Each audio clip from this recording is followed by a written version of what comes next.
We are live. Welcome to Carl's Vibe, and we are going to be talking today to Jeremy Meador, who is a grassroots gumshoe crash site investigator. And we are live right now. We might as well bring everybody on screen. Jeremy, how are you doing today, my friend? Doing pretty good. And I've got Andrew Hall as well. He is the host of his own show. Is it Dead Hand Radio? Yes, it is.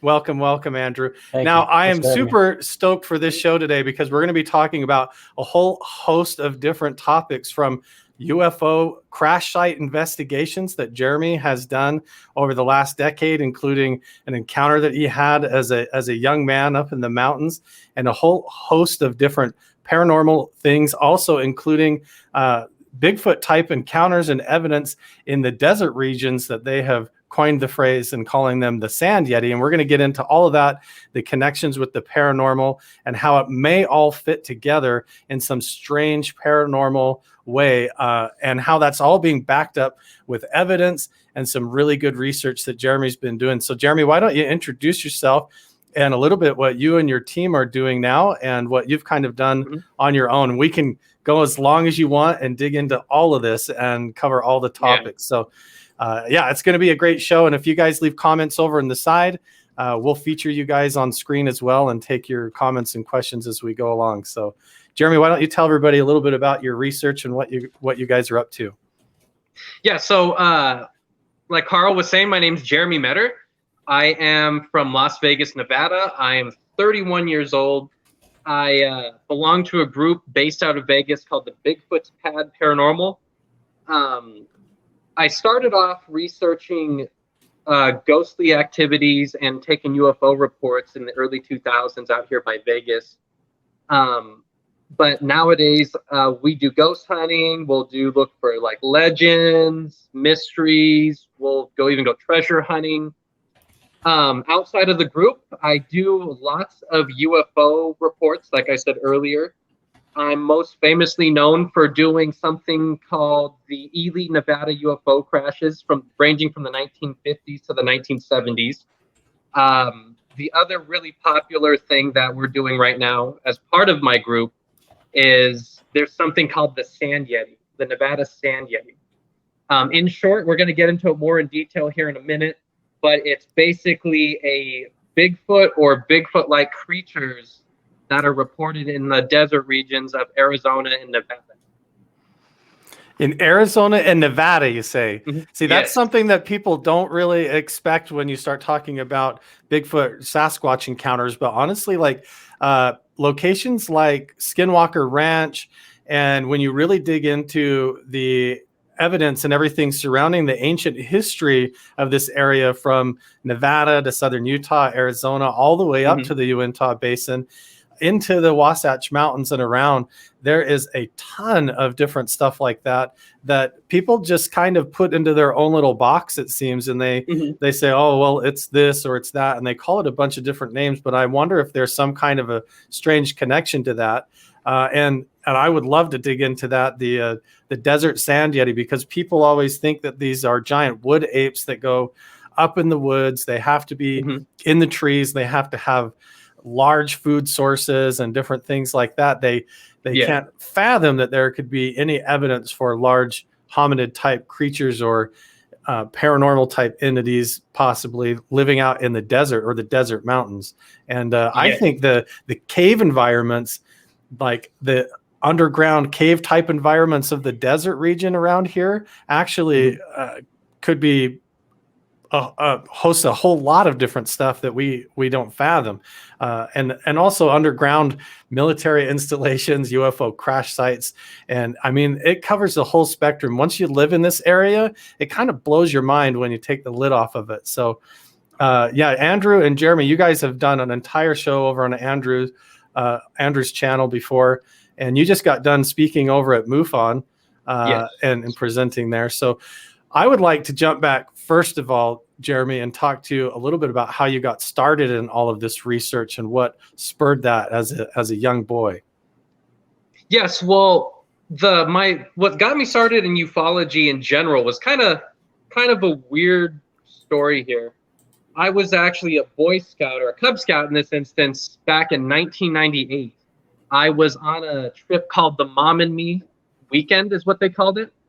And what the whole point of the trip was you're supposed to get a Cub Scout coming up there with their mom, and they were supposed to do different activities like hiking or shooting, archery, things like that. But you're supposed to be spending time with your mom.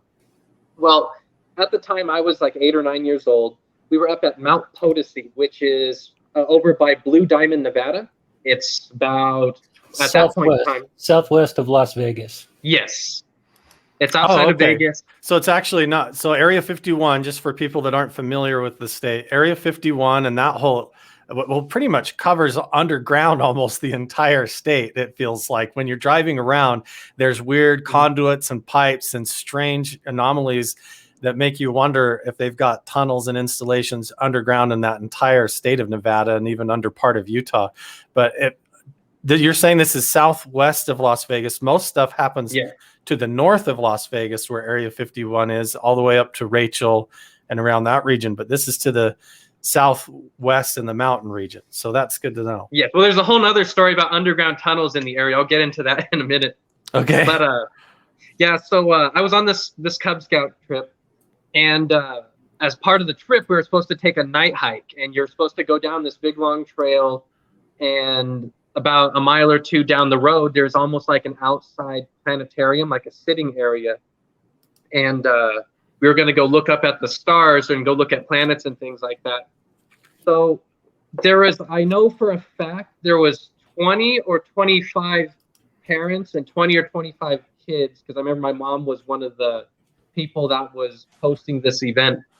So everyone was kind of walking in a big group, with one of the other leaders like walking in front of everyone, and a little ways back was me, my mom, and another parent and her kid. And what was weird was it was one of those nights where it was brightly lit outside, where it wasn't super dark. Once you had your flashlight up for a while, you could actually, like, your eyes would adjust.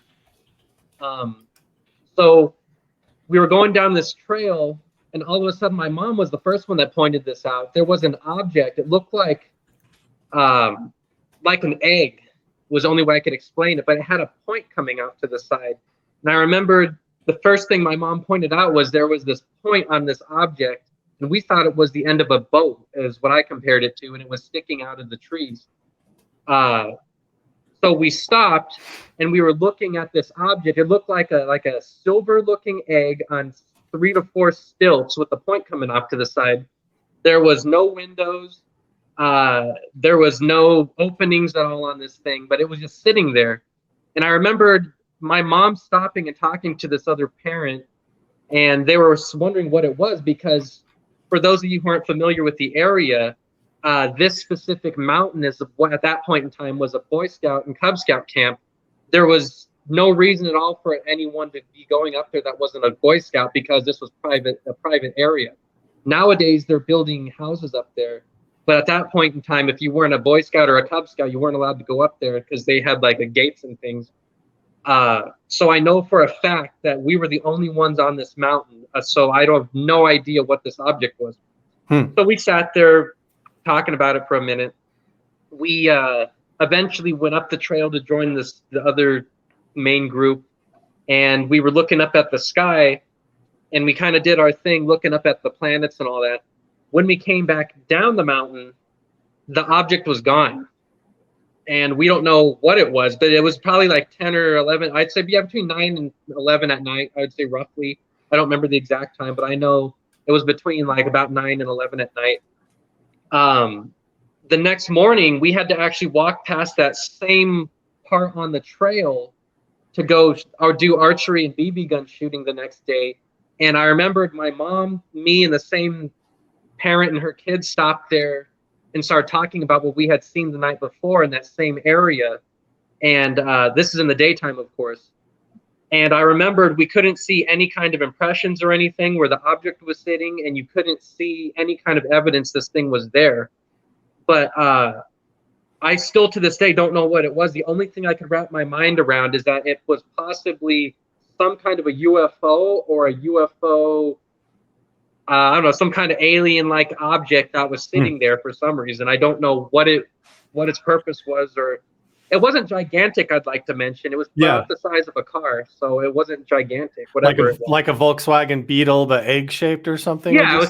That's what I would compare it to. Probably like the size of a car. So I don't know if there would be any kind of a living creature. If there was aliens inside this thing, it wouldn't be more than like 1 or 2 aliens, I guess, if you wanted to get into that. But can I just, like I said, when we were there, you couldn't see any kind of windows or openings or anything. I don't know really what it was doing up there. Jeremy, did you look up in the sky at the time that you saw this craft to see if there was anything going on in the air? When we went up to like the sky watching area where we were looking at the planets and everything, we did actually see weird lights in the sky. But at that point in time, because I was little, I wasn't really paying attention. But I do remember my mom to this day, when you bring that story up, she will say that her and some of the older people were talking about lights in the sky. And I do remember them talking about it, but I didn't see it for myself at that time. So this was an egg-shaped thing sitting like on a tripod legs that had sort of a point coming off the side of it. What color would you? And it was about the size of a car. Yeah, it was like a silver gray looking color. Actually, on my blog on my website, I drew a diagram of what I thought the object looked like, and I think it was about 2-3 weeks ago. I did the post. Where do I go to see this? In the gallery? It's on my blog. It's to the right. The blog. Okay. Yep. Nevada UFO blog. And then it should say 1998. It should be the second or third one from the top. Second or third one from the top. Let's see. That one. This one? For the mouse. Yeah, click on that one. Okay. And if you scroll down, you'll see the diagram I drew of the... So this is the location. If you see, this is Las Vegas right over here. And the trail's going up here and then up into this is the actual location where the sighting occurred to the southwest of Las Vegas. This is a great site, by the way. I was poking around here and I was like, oh my gosh, I wish I had a week to go through this to prepare for the show. Yeah. There's so much. So that's I drew that, but I'm not very good at drawing, but that's the way I drew it like about 2-3 weeks ago. That's exactly the way I visualized it from your description. So and if you go down, I drew another diagram of where we were standing and like where the object would have been. Okay, so that's where you guys were kind of, and this is and it was like there was a group of trees, like the trees got thick a little ways off, but it was kind of where the tree line starts, I guess is the best way to word it. So it wasn't like hidden in the trees. It was like right at the edge of the trees. That's so odd. And what's really, yes. If I could just interject, because I've been to this location. Yeah. And I could tell you there's a ton of trees out there. And there are no people. Even now, even though that there is some construction going on, it's still very sparsely populated. But are these like junipers, like the desert scrub brush type trees that you find in Nevada? Or these are pretty decent? They're real trees. Yeah. It seems unlikely because we're so close to the desert, but I think this is part of the Sierra Nevada mountain range. So you have really rich, thick forested areas, and it there are trails, walking trails and vehicle dirt roads to get in and out of there. But again, hardly anybody goes in there. Yeah, it's so odd. You have an encounter like that. You're like a young kid. This thing doesn't seem to be doing anything. It's just like sitting on the ground.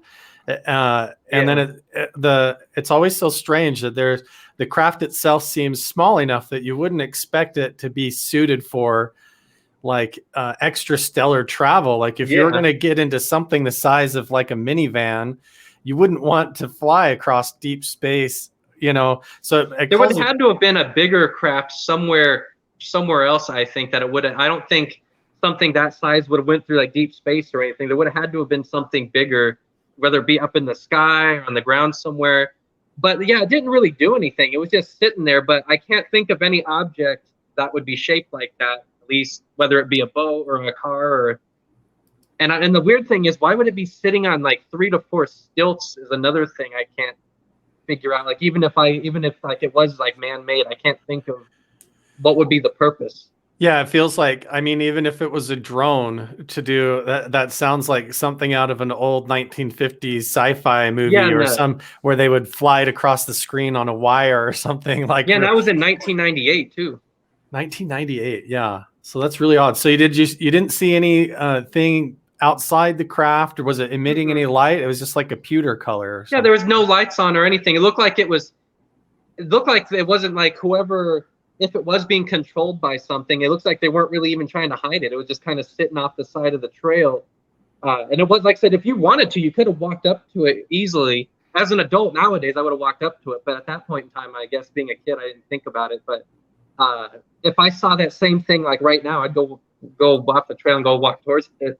Yeah. How far away was it from you? You got from the diagram, it looked like it was only like 20 feet away. Yeah, it was like 20 or 30 feet away. Like you could have easily like thrown a rock at it or something if you really wanted to. I kind of can't believe we didn't walk towards it, but I think it's because there was other campers and things nearby, like other kids. And my mom said about a year ago she didn't want to scare the other kids by saying something about it to the other adults. But I do remember my mom clearly talking to the main leader of the group, and I remember her talking to that other parent about it, like that night and a couple days afterwards.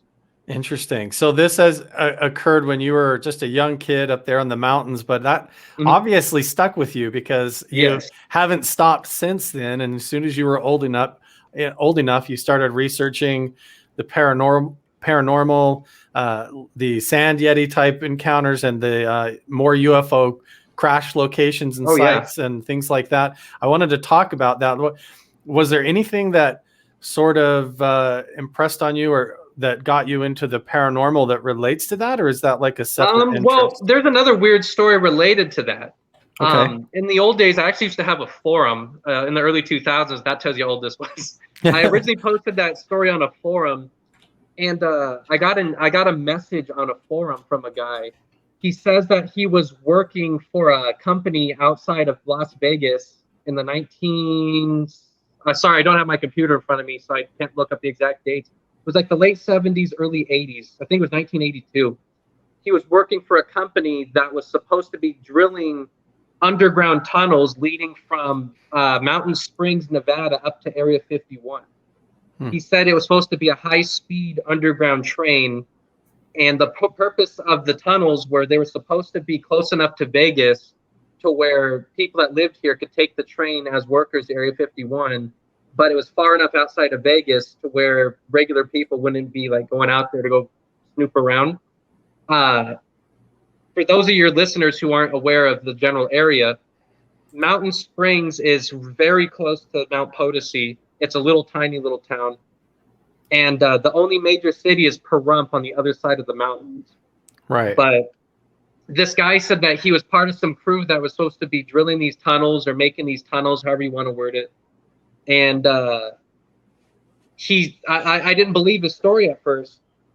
So I asked him to send me some pictures. And believe it or not, the guy actually did send me pictures of the tunnels from like the late 90s, early 2000s. And it looked like there was clearly a parking lot. There was like a guard shack or a guard house.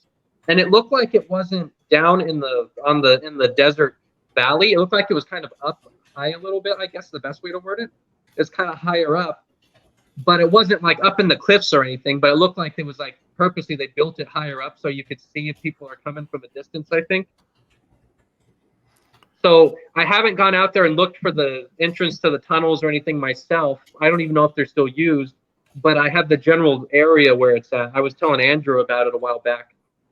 Yeah, that's really interesting. It makes you wonder if they picked the location for Area 51 and to build that secret base just simply because of the dry lake beds out there are great for doing test flights or whatever. But when you start to look into it, it makes you wonder if they found something or if it was already a hot spot or if there was some sort of ancient crash site or monolithic structures or ancient civilization already underground that they discovered some technology of some kind.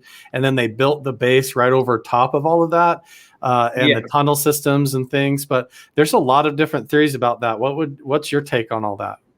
I'm not exactly sure why they would build the tunnels where they chose to build them or why the base is where it is. I do know that in the late 1970s and early 80s, the Rand Corporation, they actually posted 4 different papers, and they were in the Los Angeles Times, I think it was, and they were describing the tunnels that they said could go. They weren't building them to Area 51, but they said you could build tunnels anywhere and link the United States with all these underground subways.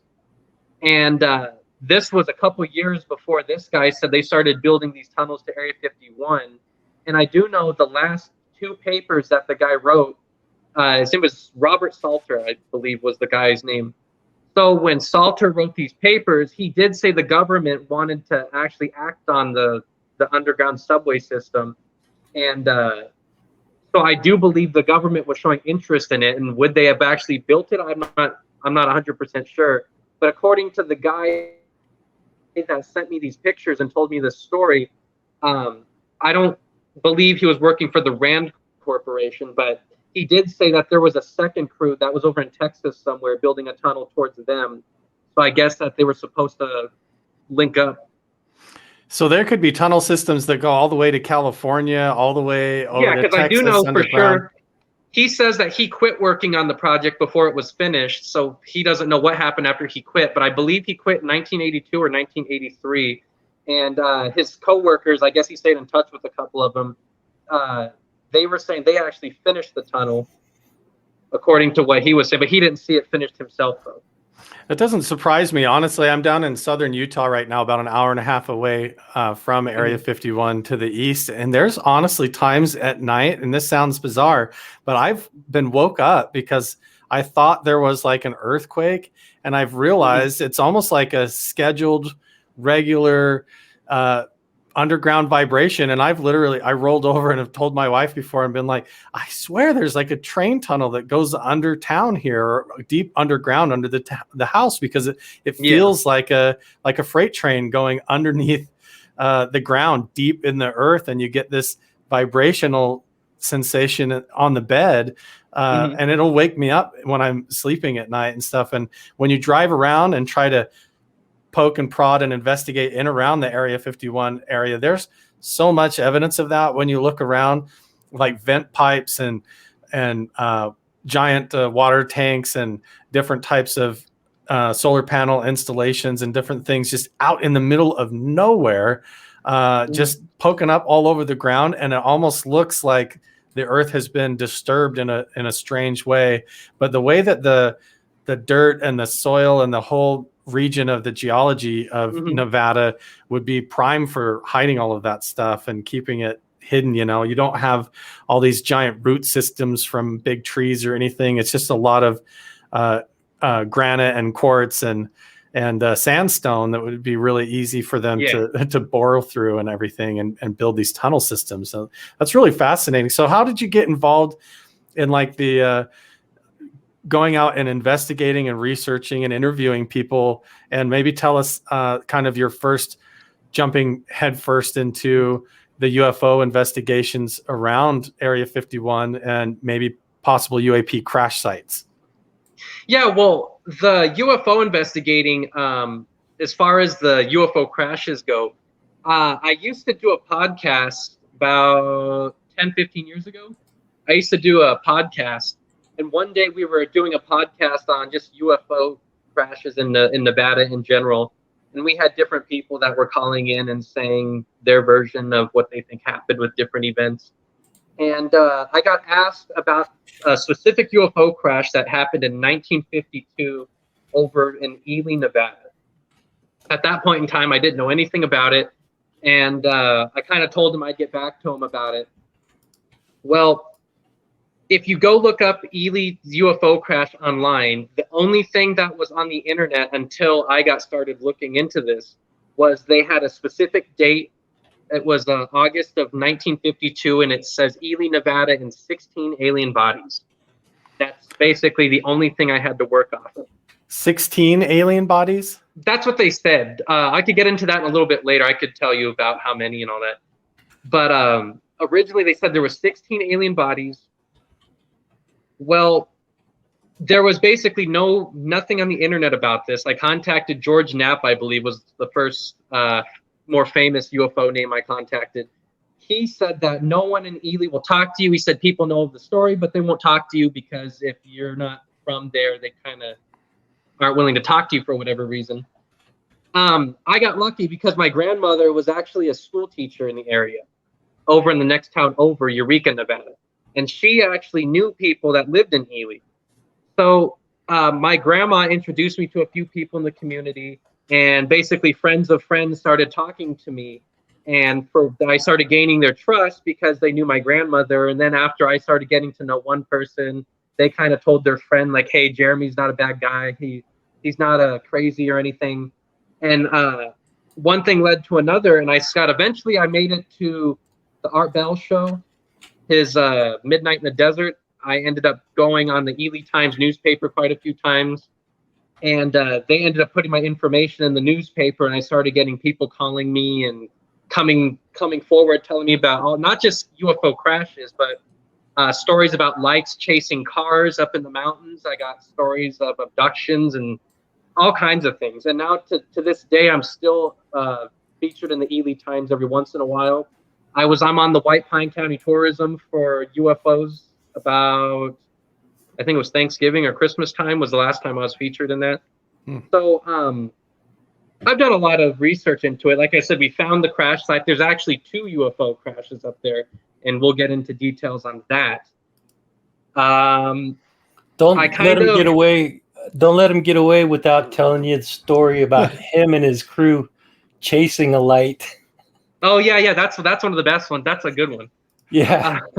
Hey, with that, guys, I gotta go jump on my own live stream that's starting in about 30 minutes.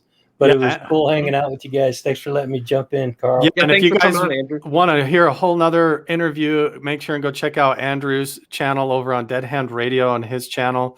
Great guy, has a lot of cool interviews that he does over on his show. So make sure and go check out Andrew. Thanks for joining us and helping me out here, bud. Appreciate it. And Jeremy, you and I'll talk soon. Yep, for sure. All right, guys, take care. Thank you, Andrew. So Jeremy, let's dig into this. So you say there was bodies recovered. You went up and interviewed the local people, thanks to your grandma knowing people, because you're right. You get up in that region. I've been up into Rachel, and you go into the little alien and try to talk to people and ask them, so what do you think and stuff? And there's kind of a weird vibe, people, they kind of look at you funny, and it's nothing personal about them if they're actually introvert, but you would think they'd be all excited to talk about this topic. But when you actually start asking real questions, it's like the locals are really standoffish, and they have these canned responses unless they know you, Yeah, they don't like Las Vegas specifically because the state's like the lower half of Nevada is kind of a whole different world from the northern half of the state. So they don't like Las Vegas in general. So if you say you're from Vegas, that's already like one strike against you. Yeah. And then the next thing is they really are afraid of big time media coming in and destroying their town, because it is all a town of only 3,000 people. Right. And that's why they wouldn't talk to George Knapp, is because he was going up there with film trucks and crews and things, and they don't like that. And he's from Vegas, of course, so he had 2 strikes against him just before he even said anything. But to start with the UFO crashes, I kind of have to give your audience a background here. Okay. So Ely, Nevada was started to be built in the 1870s as a stagecoach stop. The railroad ended up coming in about 1906, and with the founding of the railroad, they opened up a series of big mines in the area, and they would use the railroad to bring the ore that they would mine out of these mines up to market or up to the smelters. So there's 3 towns in White Pine County, 3 main towns. And they're kind of in the shape of if you think of like a straight line. To the far right is a town called Ruth. Right. Ruth is where the big copper mine is. That's one of the biggest ones in the country. It's called the Robinson Copper Mine. And over in the middle is Ely. Ely is kind of the main population center of the county, and it's only about 3,500 people. And Ely is where the main railroad station is, so the railroad depot, whatever you want to call it. And nowadays it serves as like one of the biggest and best preserved railroad museums in the country. And they still do like train rides and things. And then if you go to the far left, there's a town called McGill, Nevada. McGill, Nevada is where they used to smelt the ores the ore that was mined over in the mine.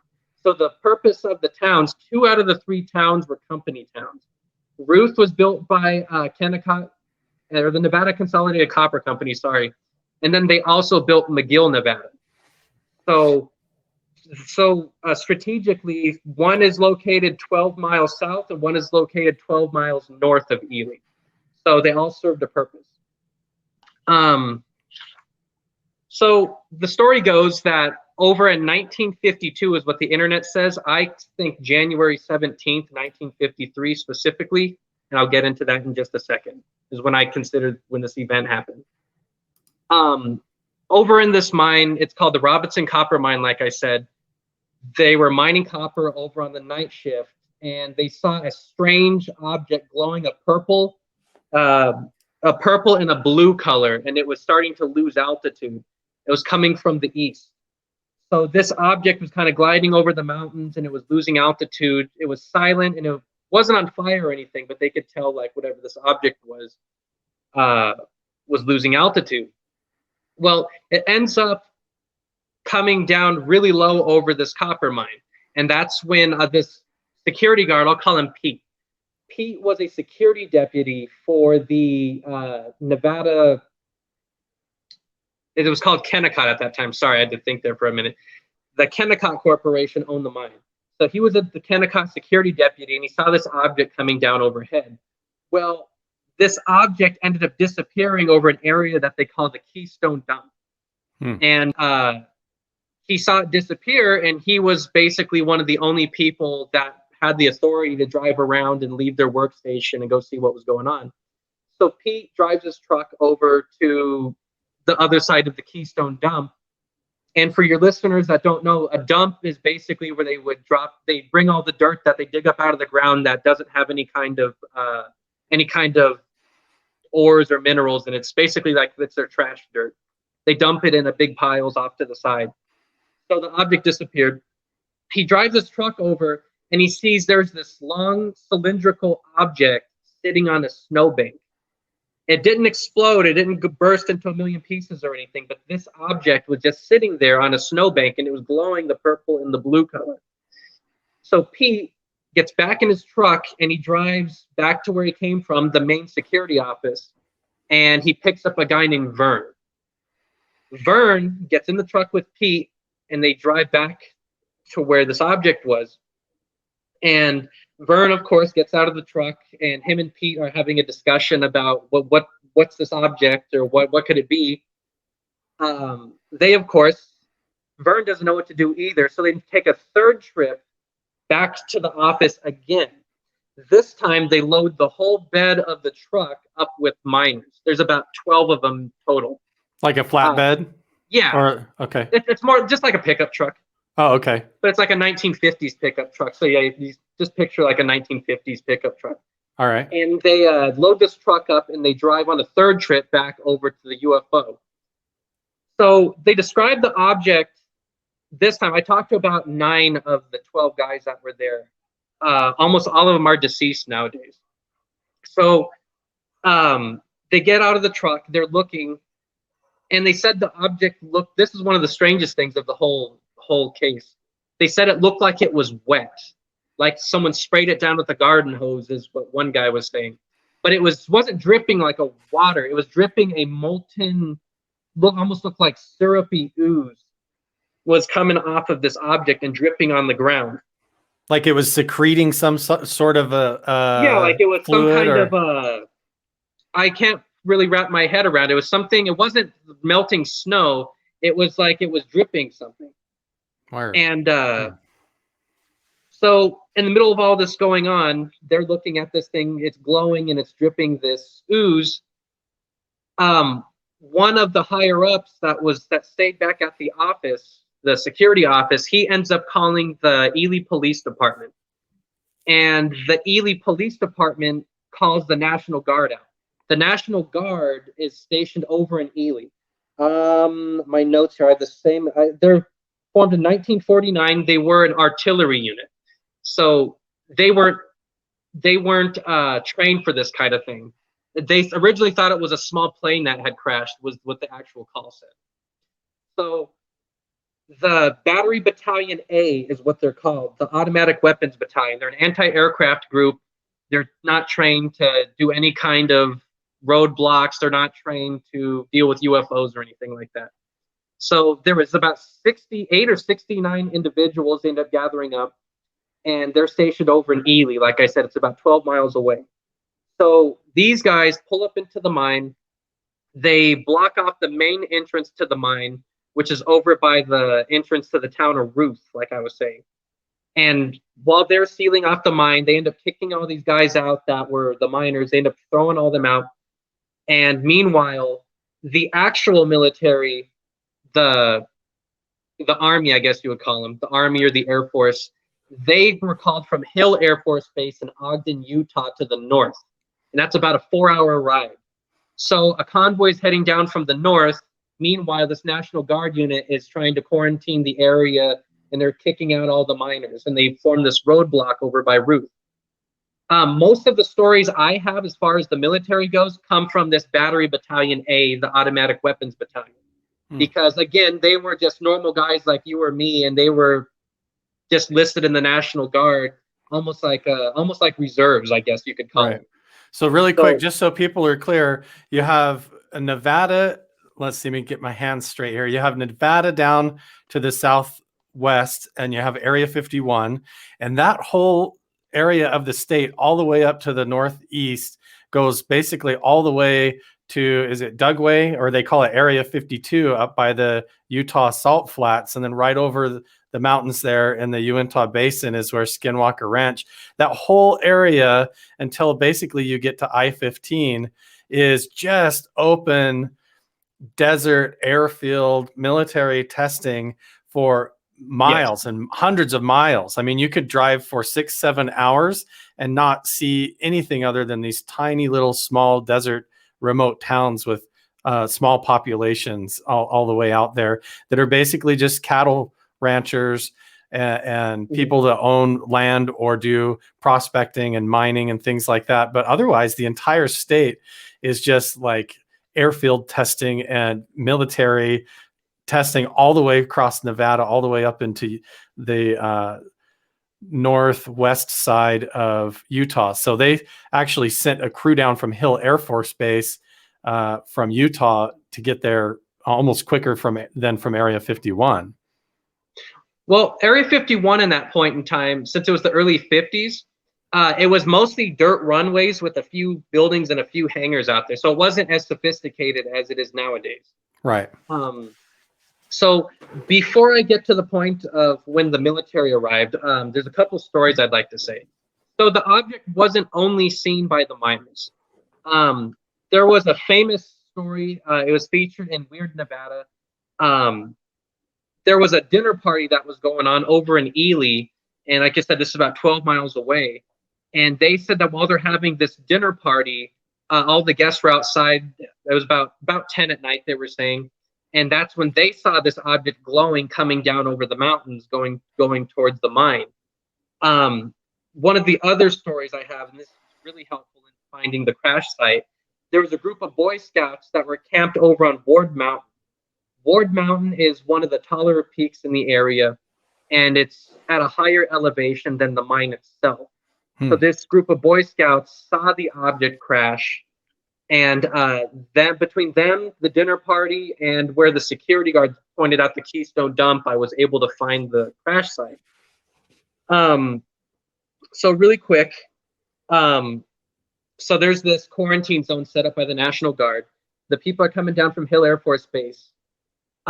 There's some individuals that went up to this roadblock that was formed over in Ruth, Nevada, and they said that the National Guard units were telling them all to go away, that it was just a private plane had crashed, and they were saying that there was nothing special and to go home, basically.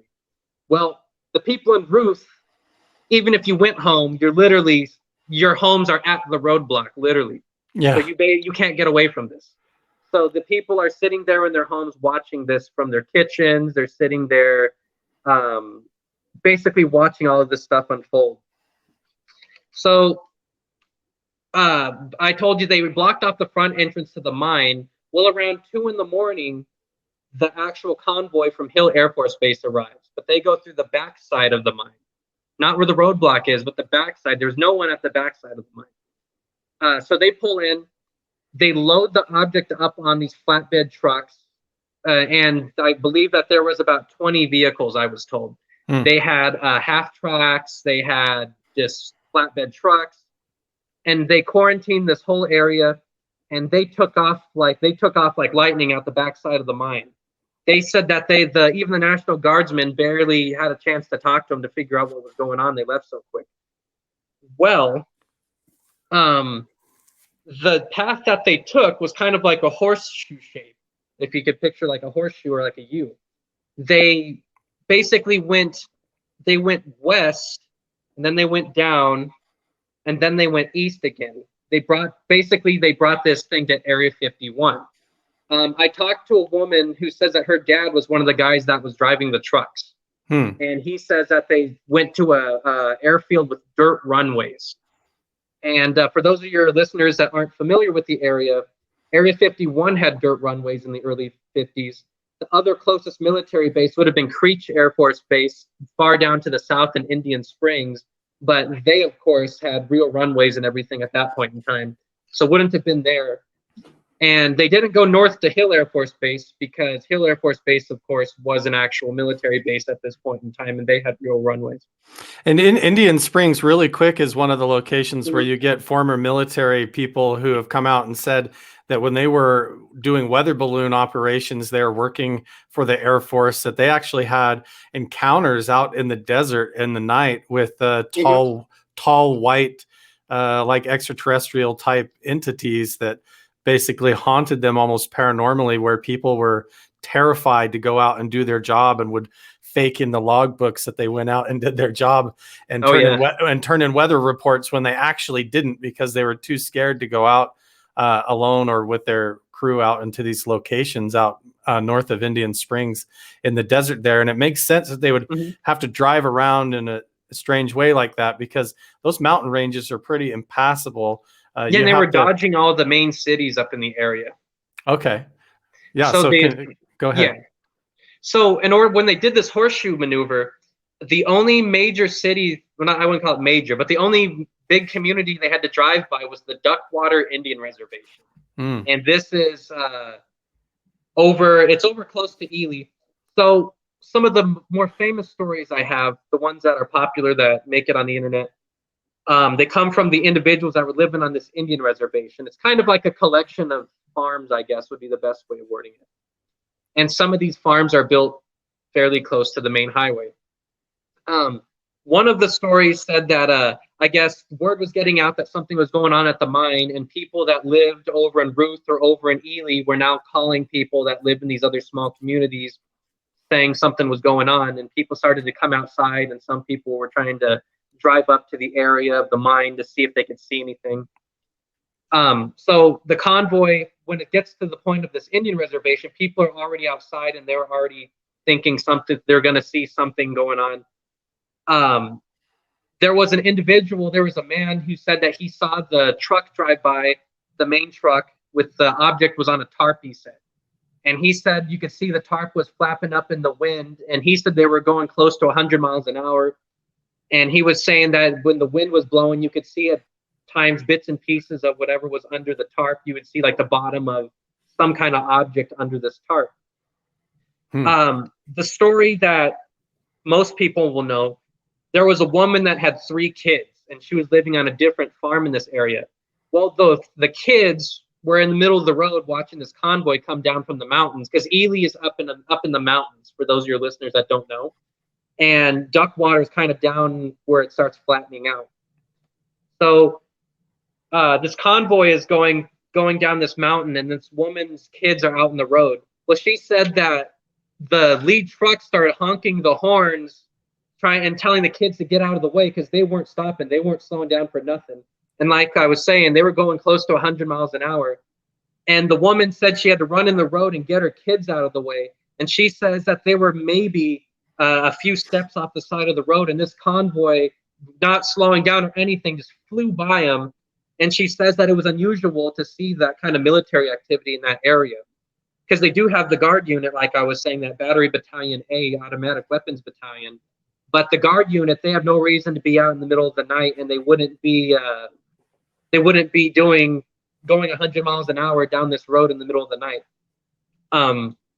So she was saying that they came flying by them, and basically what happened was they brought this object to Area 51, like I said.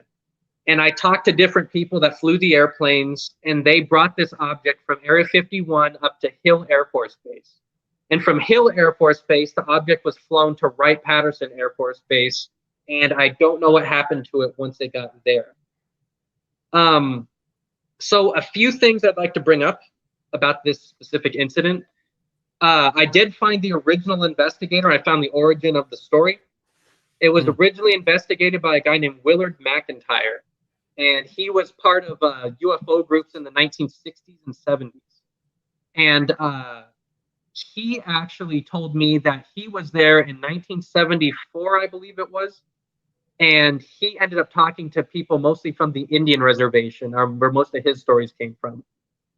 So I got some of his notes. And then, like I said, on my own, I found out about the National Guard unit, and I found out about the people in Ruth and all that kind of stuff.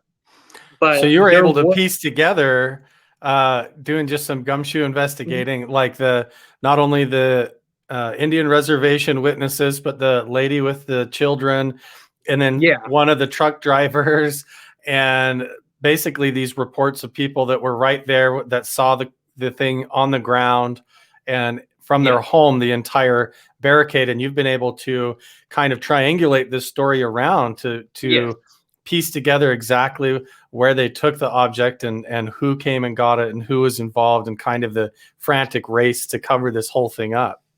Well, because I started researching this in 2008, and like I said, I was 18 then. Now I'm 31. But most of the witnesses are now they're not around anymore. Most of them died by this point. But even Willard himself, I believe, last I looked, he's not around anymore either.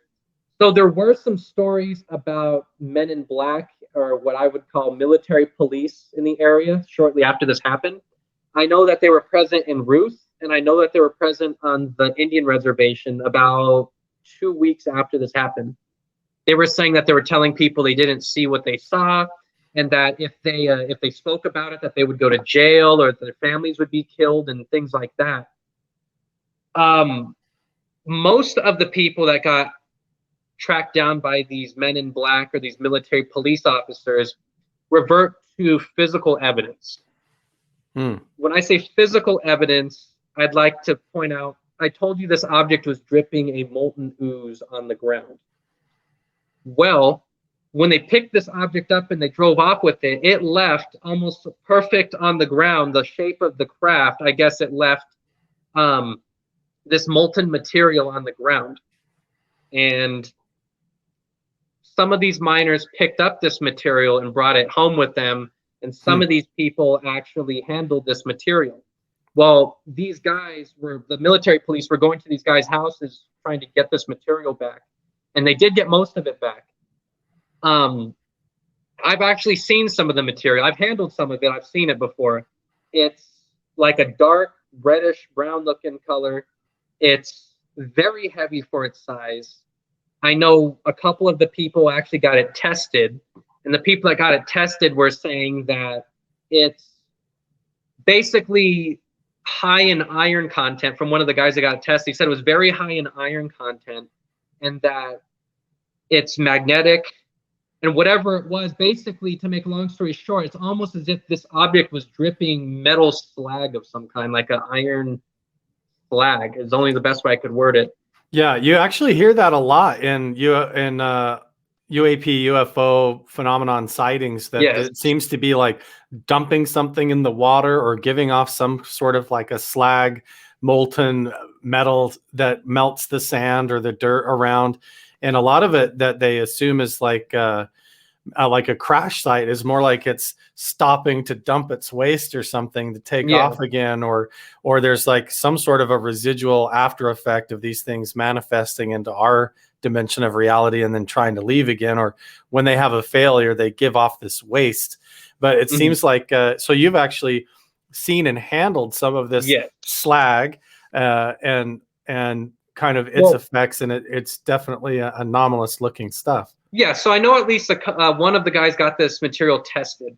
And another thing I'd like to point out, besides the metal slag, by this point, of course, now it's hardened into rocks because it's been 60 years, but there was another type of rock that he was showing me, and he says that the ground underneath where this craft was sitting was so hot that it kind of fused the sand together almost in like these weird rocks. And I've handled those too. They're hollow, almost looks like honeycombed. And it feels like hollow and almost like weightless when you pick it up. So I've seen the slag and handled it. I've handled this burnt or fused sand, whatever you want to call it. Like I said, I don't believe the crash happened in August of 1952, like the internet says. I actually point towards January 17th of 1953. One thing I'd like to point out is if the crash really happened in August of 1952, it doesn't really snow in Ely in August. Usually it starts around Halloween time. And the object was said to have been resting on a snowbank in the middle of the night. So that's one clue that I had. The next one, McIntyre, the original investigator, told me that he believed it was 1953, but he didn't state specifically a date.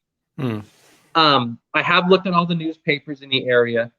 In July 17th or I think it's the 18th, I found a newspaper, and it states that there was a very heavy rainstorm around 9 or 10 at night over by Ely.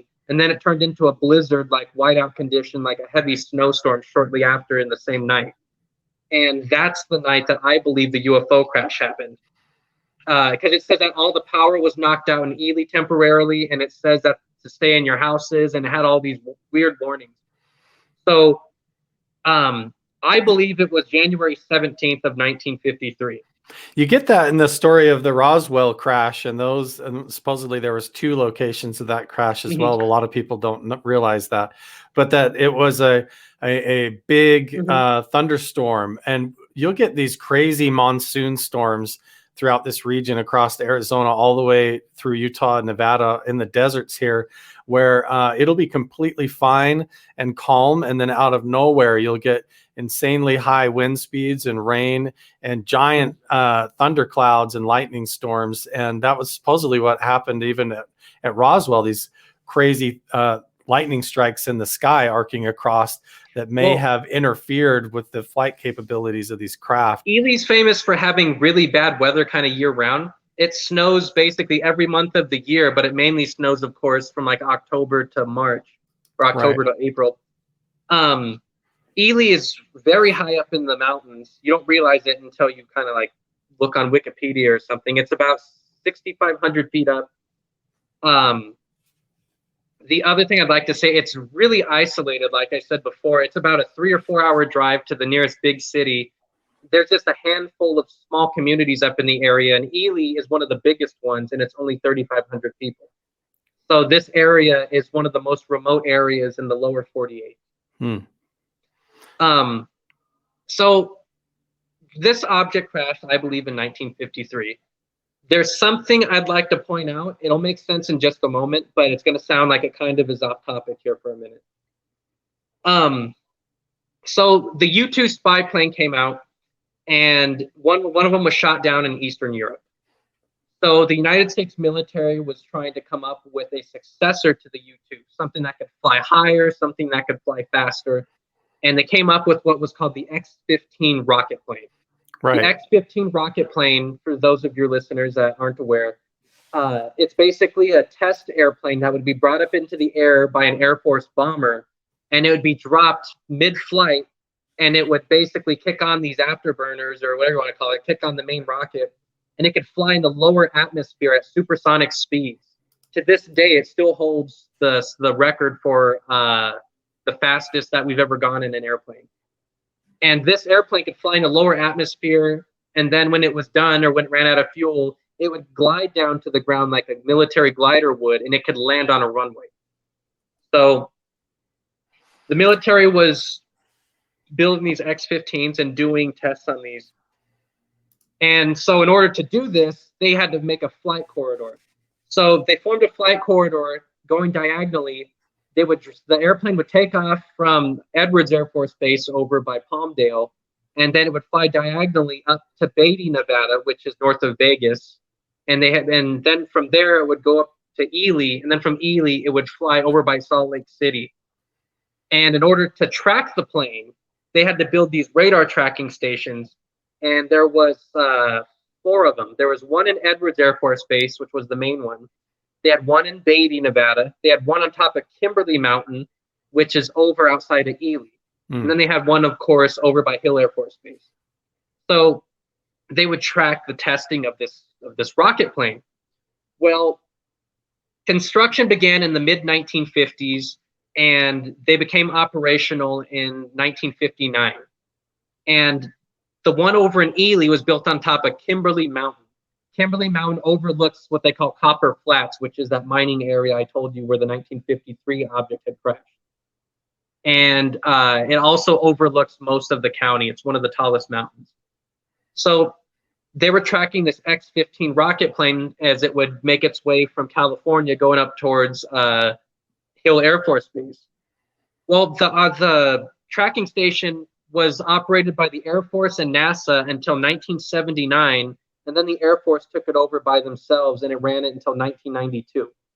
So the place was used to track cruise missiles later on. It was used to track other test aircraft. I was even told by some of the guys that worked there that occasionally they would even track like UFOs and things like that. So this plays a major role in the Ely UFO crash, and I'll get there in just a second. So in order for them to track this rocket plane, the radar tracking stations of that era generally had a range of 25 miles. In order to up the ante to 50 miles, you had to double the power. Oh, sorry, I was like waving at me. Roblox shorts. Go ahead. Yeah, so in order to get a bigger range, you had to double the power on these radar tracking towers. And of course, radar was fairly new during World War II, and it wasn't really perfected until, I don't know, probably like Vietnam era, maybe a little bit after. So this technology was fairly new. So they were tracking this X-15 rocket plane, and all of a sudden, in 1964, a second UFO crash actually did happen.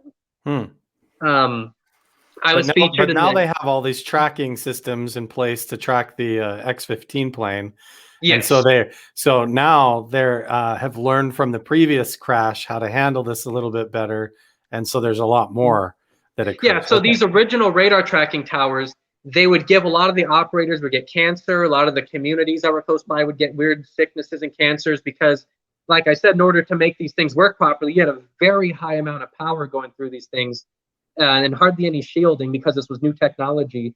And then in order to double this range, they doubled the power. So that's basically twice the likeliness that you're going to get sick from this. And so I was featured in the Ely Times. I'll go back to this radar in just a second. That'll make sense. So I was featured in the Ely Times newspaper, and I was speaking about this 1953 UFO crash when suddenly, a couple days later, I got a call from a guy. He said that he was on this was a totally separate incident. I didn't know what he was talking about at the time. So he said that he was a brakeman on one of the train crews coming from the mine from Ruth to the town of McGill. McGill, like I said, is the town where they smelt the ore that they mine over into usable product. So he says that they had just left McGill and they were bringing the ore up to Seattle to bring it to market. He says they came around a bend in the railroad tracks, and up ahead he could see trouble. He said that the tracks were destroyed like pretzels and they were thrown all over the place and bent. So he hit the brakes on the train, and they came to a sudden stop. Well, as sudden as a train can stop, I guess. So they came to a stop, and he says what was weird about it was when they stopped, he says, if you look off to your left, there's a farmer's field. And if you look straight in front of you, of course, there's the railroad tracks. And if you look over to the right, there's like a little mountain. So he says, off to his left, he could see that there was some kind of strange wreckage thrown out all around this farm field, and there was strange bodies and strange creatures, was his exact words, that were laying around in this field. And then whatever this object was, it hit that field, bounced, destroyed the railroad tracks, so they hit the tracks, and then whatever this object was hit the side of this mountain and exploded. So whatever this object was, he says it was shaped like a cigar, like a cigarette or a cigar. And when this object hit, it hit end first onto the ground, and it was kind of flipping like this, like end over end. And whatever was inside was just got thrown out all around this farm field, all over the railroad tracks. And when it finally hit the side of this mountain, it exploded in like a big ball of flames. So he says they were wondering what was going on. So he said they got out of the craft and they were looking around. And he says he said the first thing he said was, "What the hell?" And he said he looked over and he said that there was 3 to 4 women on horseback. And if they didn't know who these women were, they came riding off into the distance, like they had been there before the train got there. And he was saying that the two groups didn't talk to each other. There's 7 people on a train crew, and all 7 people got off, and they're looking around wondering what was going on. This was in 1964. So they contacted dispatch over in Ely, where the Nevada Northern Railway train station was. And dispatch, they send a wrecking crane over to the site of this crash. They didn't say it was a UFO, of course. They didn't know what it was at this point. So a wrecking crane, I actually have it over in my gallery on my website. The wrecking crane, it's basically a very strong crane that rides on a boxcar, almost like a it's a rail crane, I guess is the best way to word it. It's used to pick up railroad accidents. Yeah, it should be there. Yep, there it is. Okay. That's the wrecking crane. So they sent that same exact crane that you're looking at on the pictures. That crane was sent down the tracks to the site of this accident. And what the way the crane works is it picks up the boxcars one by one and moves it, and it moves it behind the crane, I guess is the best way to word it. Like you'll pick up a boxcar that's in front of you, put it behind you, scoot forward a little bit, grab the next one, put it behind you, go forward a little bit. And it did that until it got to the point of this crash. Meanwhile, dispatch also called that Battery Battalion A once again from Ely. And they drove north of town to this other crash site. Yeah, that's me and my friend Nick at the crash site.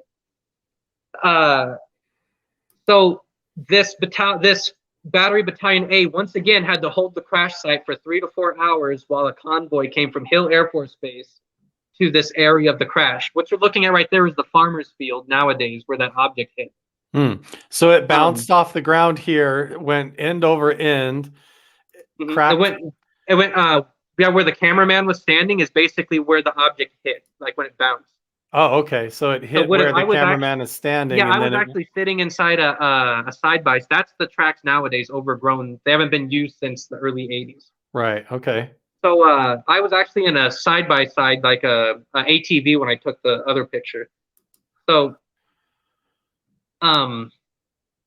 going back to what I said before, people ask me, why do you think this object crashed? They're so advanced, they could come from another galaxy or another world. If they're so technologically advanced, how could they come here and crash? Well, I do have an answer for that. I do believe that radar tracking tower had something to do with it, because that radar tracking tower is about 30 to 40 miles away from this crash site. And like I said, they have a maximum range of about 50 miles in that time frame. I talked to Scott Ramsey. He investigated the Aztec UFO crash, and there's 3 or 4 radar tracking towers down there. And like we were saying earlier, there's roughly the 2 crash sites in Roswell. Then there's another UFO crash site over in Aztec, if you believe in that, a year later. I spoke with Harry Drew. He did the Kingman UFO crash of 1953. They had the same exact type of radars there, about 13 miles outside of town at a place called Radar Hill. And 2 UFOs did crash out there in 1953. So if you ask around, these radar tracking towers, for one reason or another, there's always at least 1 or 2 UFO crashes in the same general area where these radar towers are built. I don't know why they crash, or I don't know how they interfere with the UFO, causing them to crash. And that right there's the pictures of the site nowadays. Nowadays, they have some of the original equipment, but they have some modern day cell phone towers and stuff up there too. So you think that maybe the radiation or electromagnetic interference, that's what I think, or the side effects of having those amped up and being primitive at the time may have interfered with the control of these. Yes. And if you look at UFO crash lists, like they have lists on some websites, there's like a disproportionate amount of UFO crashes in the 50s and 60s. I believe it's because that's the time frame where I'll explain the picture if you go back one. Yeah. I'll explain that. So I think there's a disproportionate amount of crashes on those lists in the 50s and 60s because that's when they were experimenting with that specific type of radar tower. Oh, okay. So the picture we're looking at right there, you can see there's like a little hill. He called it a mountain, but it's like a little hill. Okay. You can see that specific part of the hill is destroyed. Right here? Yes. And one reason we found the crash site was that's the service road on the left side. You can see on the left side of the photo is like a little road. That was the maintenance crew for the railroad built that little road. Okay. And the tracks, you can see there's like a bunch of sagebrush on the left side of the road. That's where the tracks are, but it's all overgrown. So the railroad tracks go along and right where your mouth is going all the way down diagonally is where the tracks are. And they would drive up this. And so this object came in from this direction and it came from the left side of your screen and went to the right. So it came in from this side, hit the field off to the left here, destroyed the tracks, took out part of and then hit the hill here and exploded into debris right there. Yes. Okay. And so one reason, the ways that we know that that's close to the screen on the bottom right, that's another part of that destroyed hill. Okay. Part of the reasons the reasons that we know that's the crash site, because people always ask us, how do you know that's the site? If you look in the area, there's about 3 to 4 ranches, old ranches in that area. If you use maps, you could find the old ranches that were around in that general era. Of course, there's the destroyed hill right there. There's no reason for that hill to be destroyed. There's the farmer's field. If you're walking in that dark spot on the picture of the field, there's a clear indentation where that's a lower elevation right there. Now it's swampy when you walk in that dark area. You sink and it's almost like a swampy, like really wet, muddy type area. Yeah. So you sink in that area, and when you walk from the lighter colored area to the darker colored area, like I said, you could feel like the ground goes down, like there's like a indentation of some kind.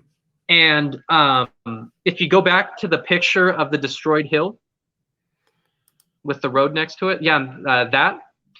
On the other picture, you can't really see. So you can see the ground is like a light color in this picture we're looking at right now.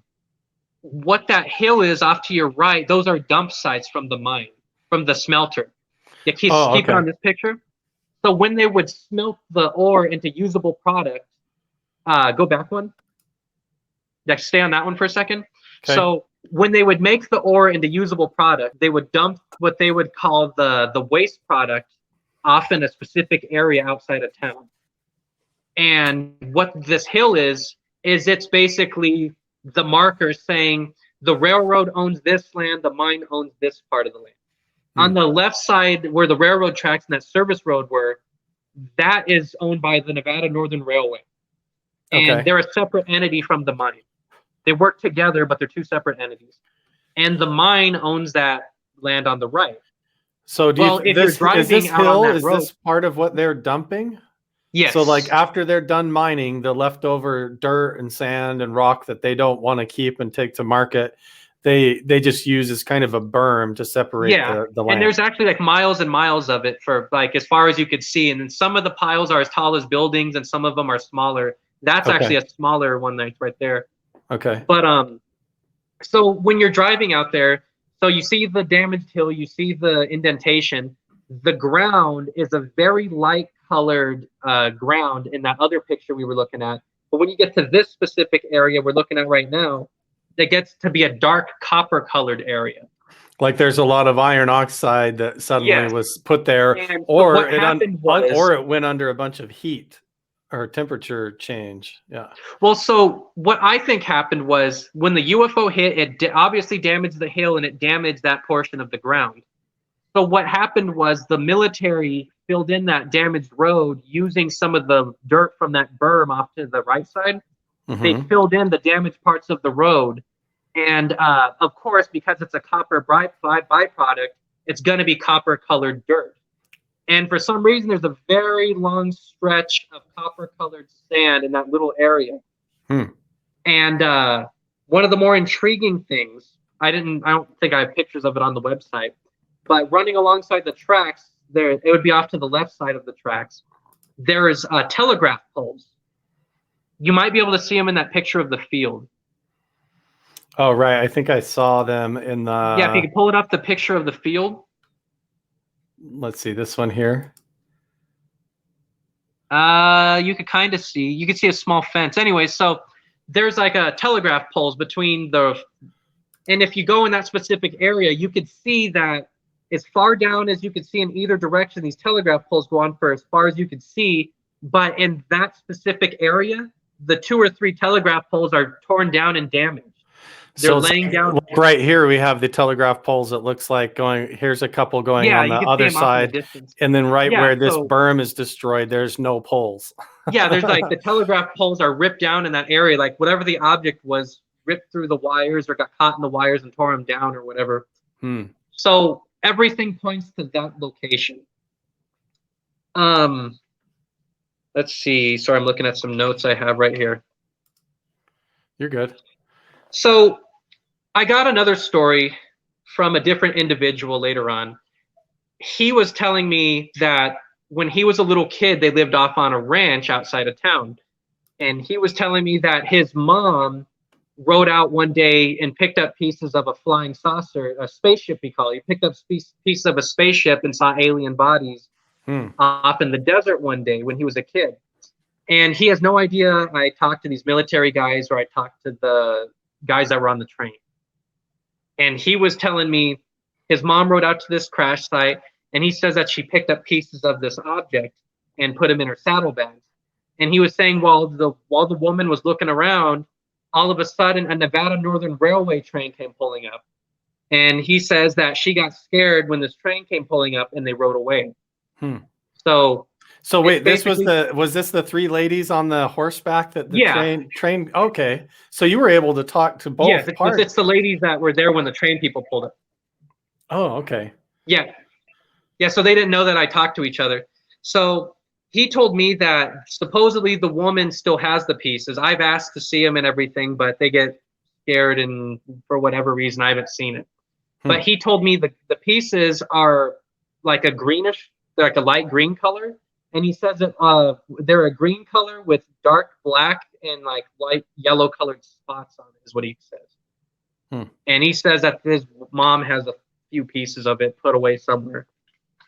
So going back to the crash site, I told you the National Guard unit is holding the site while the Hill Air Force Base once again drives from the north down to the site. Well, the 2 guys that were leading this National Guard unit went inside of this craft while they're waiting for this military group to get from Hill Air Force Base. This is one of the most interesting, craziest things I've ever heard, as far as not crazy as in their psycho, but crazy as like really interesting. Yeah, they actually went and entered the object that was laying on the ground broken open. They went and looked inside, even though they witnessed what appeared to be strange bodies laying around. Yeah, I'll get to the debris field in just a second. Oh, wow. But at least 3 to 4 people went inside the craft while the people are coming from Hill Air Force Base. They said that about 30% of the craft was destroyed and obliterated when it hit the ground and was flipping around. So they just walked in through the portion of the craft that was blown open. And he says that it looked as if you were standing on the desert floor. And his exact words, this is the guy that was leading the group, he says that it looked like you were standing on the desert floor. And of course, the object was flipped upside down, so they were technically standing on the roof, and the floor would be like up above their heads. He says it looked like you're standing on the desert floor. If you looked around, it looked like there was no walls around you. He said the only place that looked like you were inside somewhere was the hole that they had walked in from, because you could see like the light from outside coming in.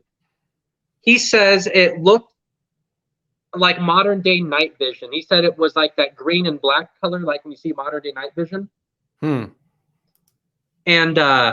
he says that it looked like that, but it had yellow spots mixed in with this green and black night vision look. So almost like when they went inside the craft, it wasn't like you were in an object that had barriers or walls. It was translucent. Exactly. In some sort of like you could see through the walls, like they were. He said you could see the people standing outside the craft when they were inside. You could see them standing out there, and you could see the railroad tracks and everything. Distorted like a night vision with kind of a green. Yeah, it's like the green and black night vision. Which makes you wonder if that was because it was damaged, or if and it made it look that way, or if it actually had that appearance because the beings inside the craft were. When you're inside of the object, it's like you're really just flying free, with full 360 radial awareness around you without having to look at screens or through a porthole or window to see outside. They're just able to see the projected outer reality. That's that's not even the best part of the story. The best part of the story is while they're in this craft, they thought they were in there for like 20 or 30 minutes. And I guess when they stepped outside, they were actually in there for about 2 hours. Oh, wow. So for some reason, it seemed like, I don't know if time slowed down in there or time stopped, but for some reason, they swore up and down that they weren't in there that long, but everyone outside says they were in there for hours. That's really interesting. You that might even explain when you wonder, like dimensional reality like that, the craft that you saw as a young child that was like egg-shaped, that didn't appear to even be big enough to have creatures inside. If they're warping space-time or something like that, existing in a pocket of dimensional reality where that scale wouldn't matter, it'd almost be like the phone booth. Oh geez, what is that show, Doctor Who?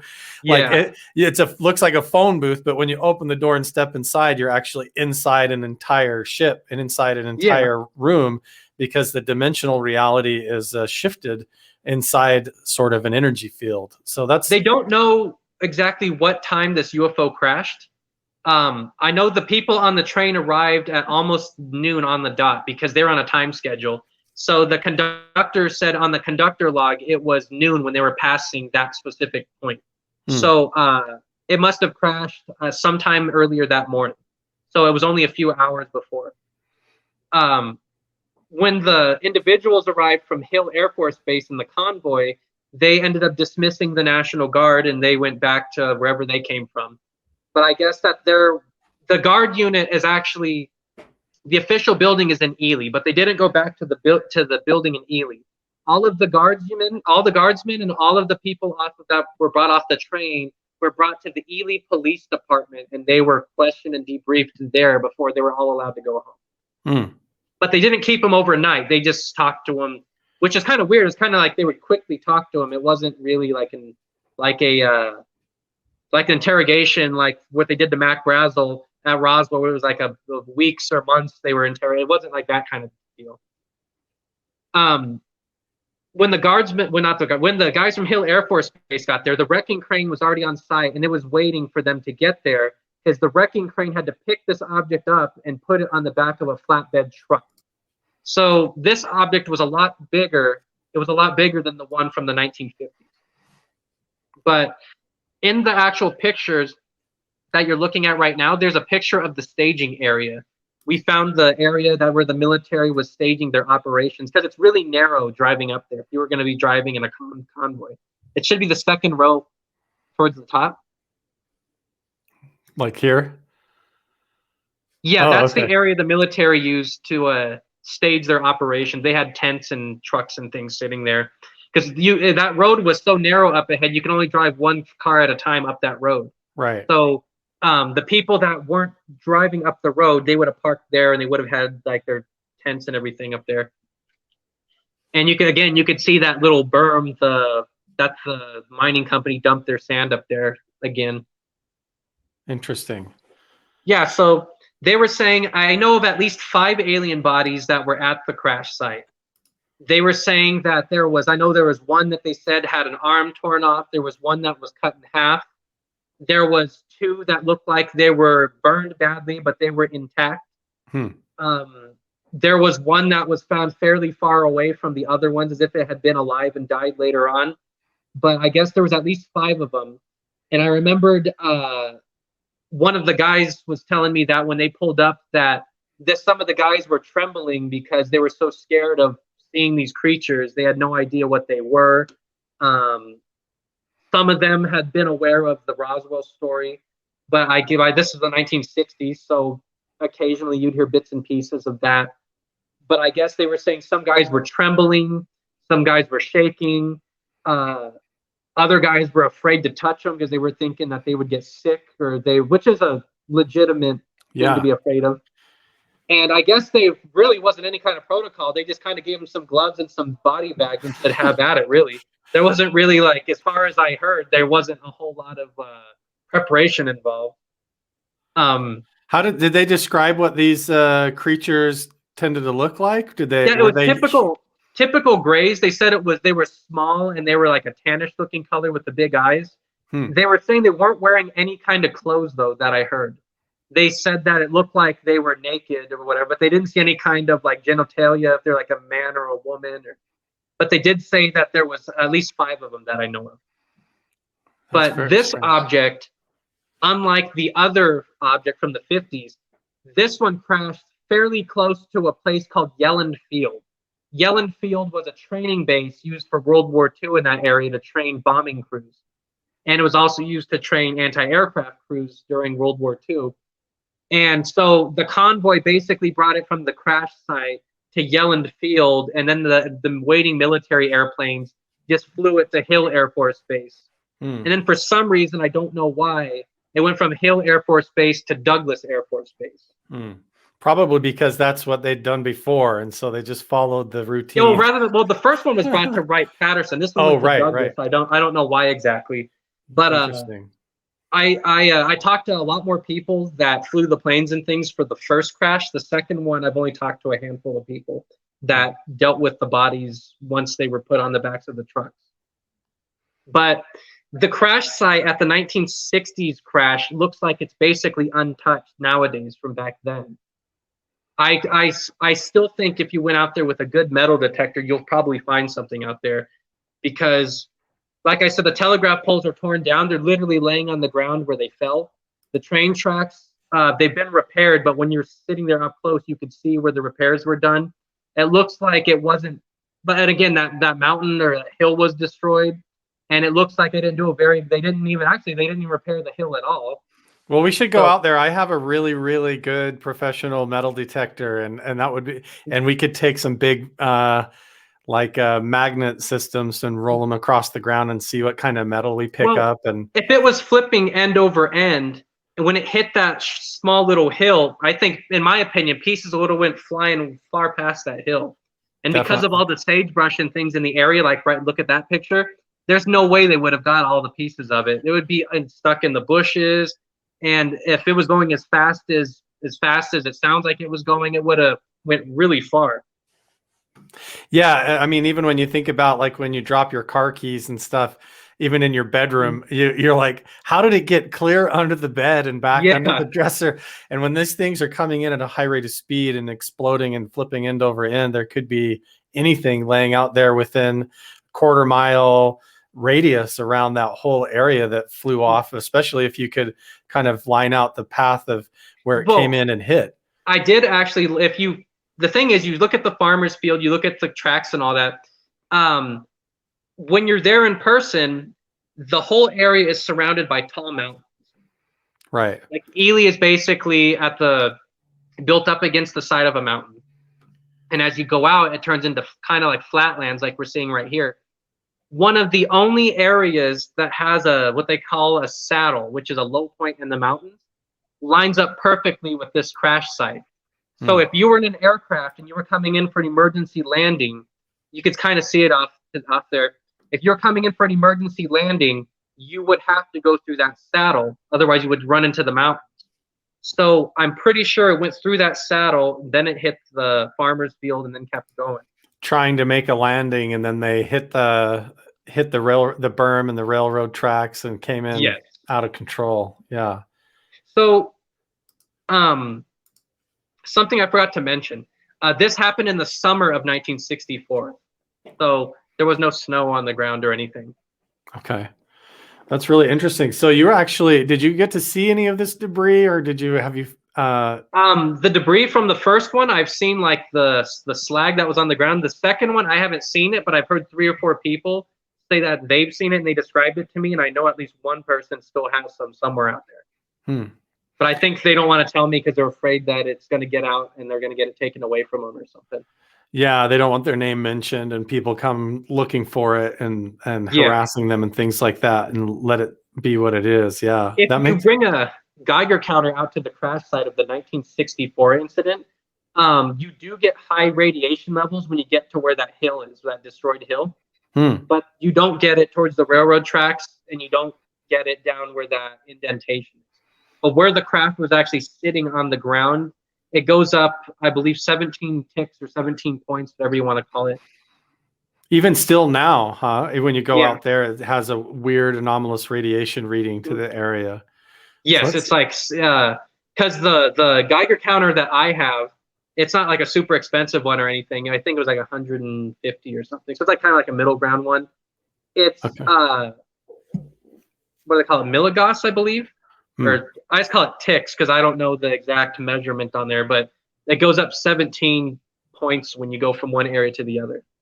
Yeah, this is fascinating, Jeremy. You've been doing these crash investigations and landing investigations. Is there anything else that you want to lead into with that before we get onto the Sand Yeti and how this may tie in with that and the phenomenon that's going on at Skinwalker Ranch, and how this might all be connected in some strange way with the Bigfoot? Yeah, one story that I could say really quick. When you talk to people about the UFOs in Ely, they usually talk about a UFO landing that took place in the late 70s to early 80s. I don't have the precise date, but I've talked to a bunch of people that have seen this. At the same copper mine that object crashed in the 1950s is where this occurred. Is this the copper mine here? Yeah, that's the outside of it, because that's the Keystone Dump, actually, the one I was telling you, where the object was on the other side of that. Oh, okay. So the miners were mining in the mine, and I guess they were saying it was during the night shift once again, in the mid 70s to early 80s, and they were saying that the power shut out in the mine. And I guess they were saying the backup generators and everything weren't coming back on, or if they would come back on, they would fail pretty quickly. So the power shut off about 10, 15 minutes. And then he said it turned back on and they kept working. And then about 15 minutes later, the power shut off again. And again, the power kept shutting off several times. And eventually it got to the point to where the boss, the foreman, I call him, the foreman says, you guys could start going home. The power's not being very reliable right now. If you want to go home, you could go home. So people started leaving. Well, the power shut off again, and this time when it came back on, the boss was more forceful, saying, okay, well, now everyone needs to get out of here. And, some people left. Other guys sat around talking just after work, talking to their friends. Some people were taking their time, putting their tools away and everything. And after the power kept coming off, the boss was getting more and more angry. And it got to the point to where the boss started yelling at these people, like raising his voice, saying, you guys need to get out of here. So as the final 20, 50 people started leaving the mine, they saw what they said was a glowing metallic object that came over the hill and landed in the mine where they were all just at. It didn't crash in the mine, it landed in the mine. And this is what I think is very interesting. They said not even about 5-10 minutes later, they saw 3 or 4 military helicopters come over the hill and landed in the mine where the object just was at, meaning that they were tracking it, or it was something that was man-made or controlled by us. I think it was personally a government-made UFO of some kind, like a government craft. But they said about a week later, the object was seen being carried off by a twin-bladed helicopter to the south. And this was in the middle of the daytime. They brought it right over the downtown Ely, like they're not even trying to hide it. But they brought it right over the city and went south. And to the south is where Area 51 is, of course. Right. And I guess they said the mine was closed for 2 weeks. And the military was there doing testing and thing occasionally for a few months after that. So this thing came and landed in the mine and then stayed put, and they came and basically took over the mine for 2 weeks and transported the thing out with a helicopter by hitching onto it, they said it was like flying it off. Yeah, it was like a Chinook helicopter with like 1 or 2 escort helicopters, and they flew to the south is what the guys were saying. The witnesses for that, they were interrogated, the ones that saw it that night leaving the mine. I guess when they were driving back into town, there must have been police or something that somehow got their names. I'm not exactly sure how they got their names, but I do know that the 5 or 6 of the people that I talked to that were there that night said that people did come to their house. So that's the majority of the really exciting cases from Ely, besides getting into like the lights chasing the cars and things. I know Andrew wanted me to tell you the story about us with the light close to town. Yes, let's hear that part of the story. I'll do this really quickly. So there's a famous story about lights that chase cars and things. And Ely's, like I said, it's very remote, and there's like a lot of hunters and things in the area. So there's a town called Lund, Lund. And over by Lund, there's a famous story about 2 hunters that were out there hunting. And I guess they were saying on the other side of the valley, they could see a light at very low to the ground traveling at like treetop level. And it was silent, and it was shining little lights on the ground and everything. Well, I guess one of the guys said that his buddy actually shined, I'm trying to think of what a spotlight or a high-powered flashlight of some kind. They shined it at the object, and he said that he blinked, and when he opened his eyes, the object went from the other side of the valley to like right up in their face. Just on the time that took him to blink, it was like right there in front of him. And he says that it scared him so bad, they jumped in the truck, left their camp and everything, left their guns even sitting out. Then they drove back to Ely going at like max speed. He says they don't know how they didn't crash the car. And I guess they made it back to Ely, and the object flew away right when they got to the edge of town. And they waited in the police station parking lot all night long. They were so afraid. And I guess that's like a famous story in the area. That happened not even 5 years ago. I remember I was on KDSS radio out there, and one of the guys called in and told his story like right after it happened. And then I guess the guy's been on a couple of different websites and things since then. Well, we decided to go to the other side of the mountain, which is Baker, Nevada. Right. Me, my brother, and our friend Nick. And we saw lights that I would say were on the other side of the valley that were traveling at treetop level, kind of like what the other guy was saying. But it was too far away to really see like what it was. Well, my friend Nick, of course, we had a high-powered spotlight. I was turned the other direction. I turned around. He's shining this spotlight at the object on the other side of the valley, just like what happened to the hunters. The light ended up not coming towards us or anything, but I thought that was kind of funny. Andrew likes that story. Yeah, like I said, I just told him, I'm like, don't do that.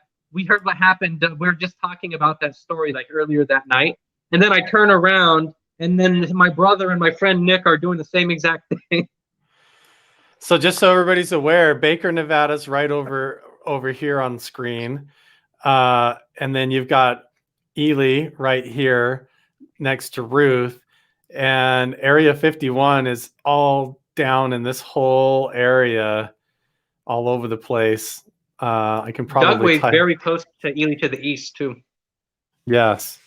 So from there, if we go to Area 51, you can see there it is. Yeah, and see, I've parked on this road here and driven up and down. This is where the famous black mailbox is on screen. Basically, yeah, right there's the black mailbox, and this is the Groom Lake Road that goes right up over by Bald Mountain, where they have big radio towers and stuff like that, into Area 51. And you go in here, and just like you were talking, and I showed this on my Instagram and my new TikTok account. But you scroll out here, and there's all kinds of old, strange, it almost looks like Nazca line airfields, like dirt airways and different things like that.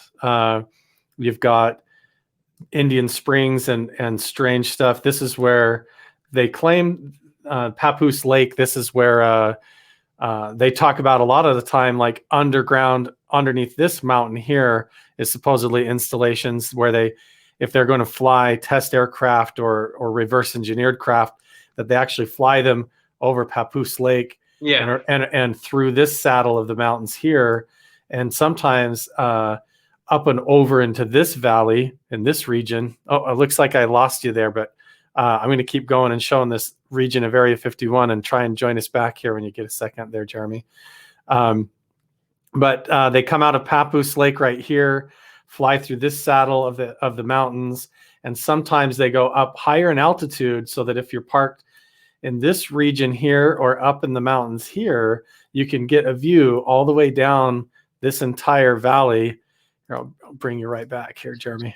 Yeah, sorry, I was trying to look at the chat and it kicked me out, so I don't want to touch that anymore. No problem. Yeah, so you have this, they'll fly up through this saddle here, and sometimes they slip over into this area, or they even come down south through this area and then back up and land on Area 51. We've been parked right here on the road before and watched them take off stealth bombers and stealth fighters, and they'll fly just like a big loop like this and then turn around, and they'll fly almost right over you right here and then land.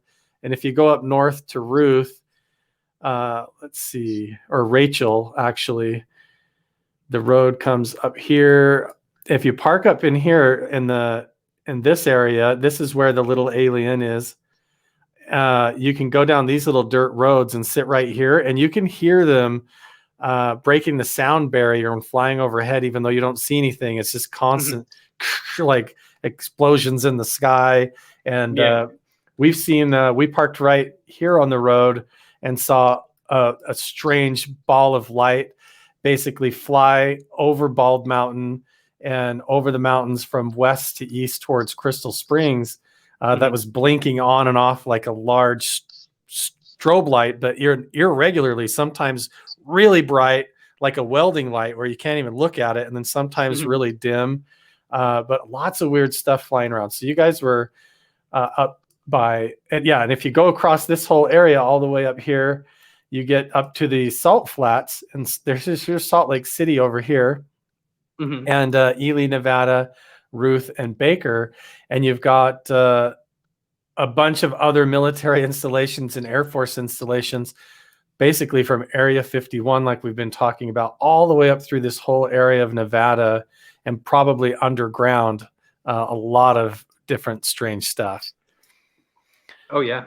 So yeah, we covered the a lot of the geology, a lot of the area. So wait, so you went up there and you guys saw a ball of light similar to that? Did it chase you? We saw a ball of light. It was flying on the other side of the valley though. And then I remembered we were watching it. I thought whatever it was like going away from us. And I remembered I was going back to the car to go get some gloves because it was cold out. And I turn around, and there's like, so they're shining our spotlight at the object, like trying to like make the thing chase us, like happened to those other guys. That's crazy. So how close did it get to you? You were able to film it or anything? My brother filmed it. It's on our YouTube channel, I believe, but it looks like it's way further away than it really was on there, though. Gotcha. And the video, I think, is really long that he put on there. I don't think he cut it down. I think he kept like the full length video. But yeah, it looks like it's further away than it really was, like on the video. Yeah, the cameras don't really do it justice for what you see. It's just kind of like when you try to take a picture of the moon. You know, you're looking at it and you're like, wow, the full moon. And then you try to zoom in on it. It just doesn't even look like what you're witnessing personally. So yeah, I tried the main things are, as far as my UFO research goes, I try not to focus on like you're just like when normal people see like little dots in the sky. I don't really like that so much. I like things that are closer to the ground, or like UFO crashes, that kind of thing. Yeah, that's for sure. Because when it gets onto the ground, that's when it starts to get strange. Yeah, like and that thing anomalous. at treetop level, like that kind of stuff I really find interesting. Like people seeing little dots in the sky, not so much. But I know, what do you call it?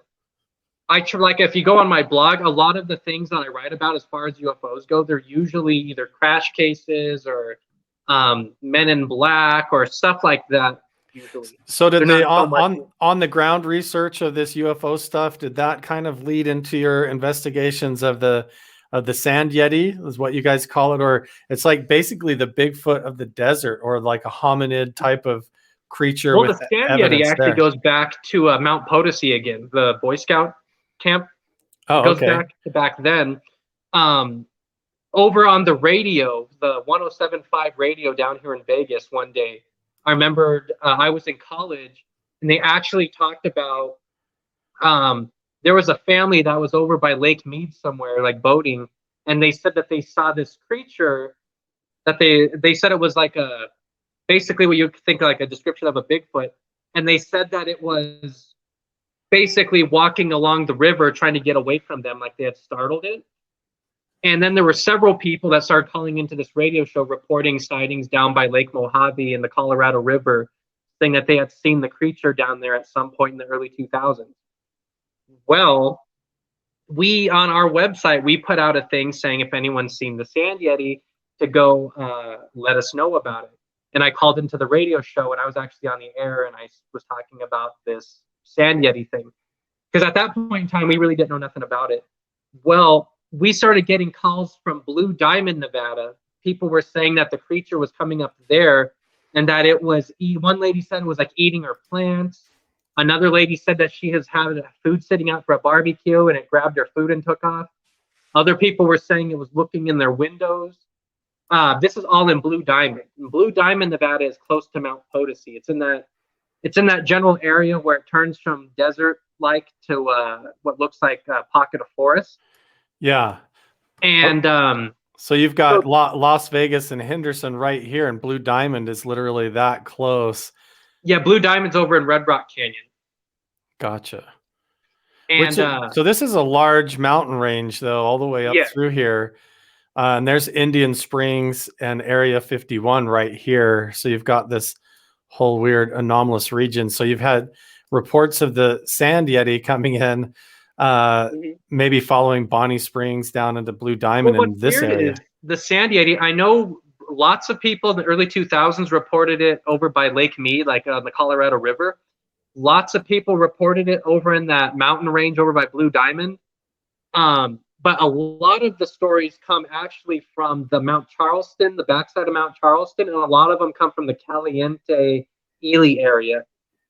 I don't think that it lives in the desert. Like, I do think that it travels through the desert to get from like a wooded area to wooded area, but I don't think it spends a lot of time in like the sagebrush and all that.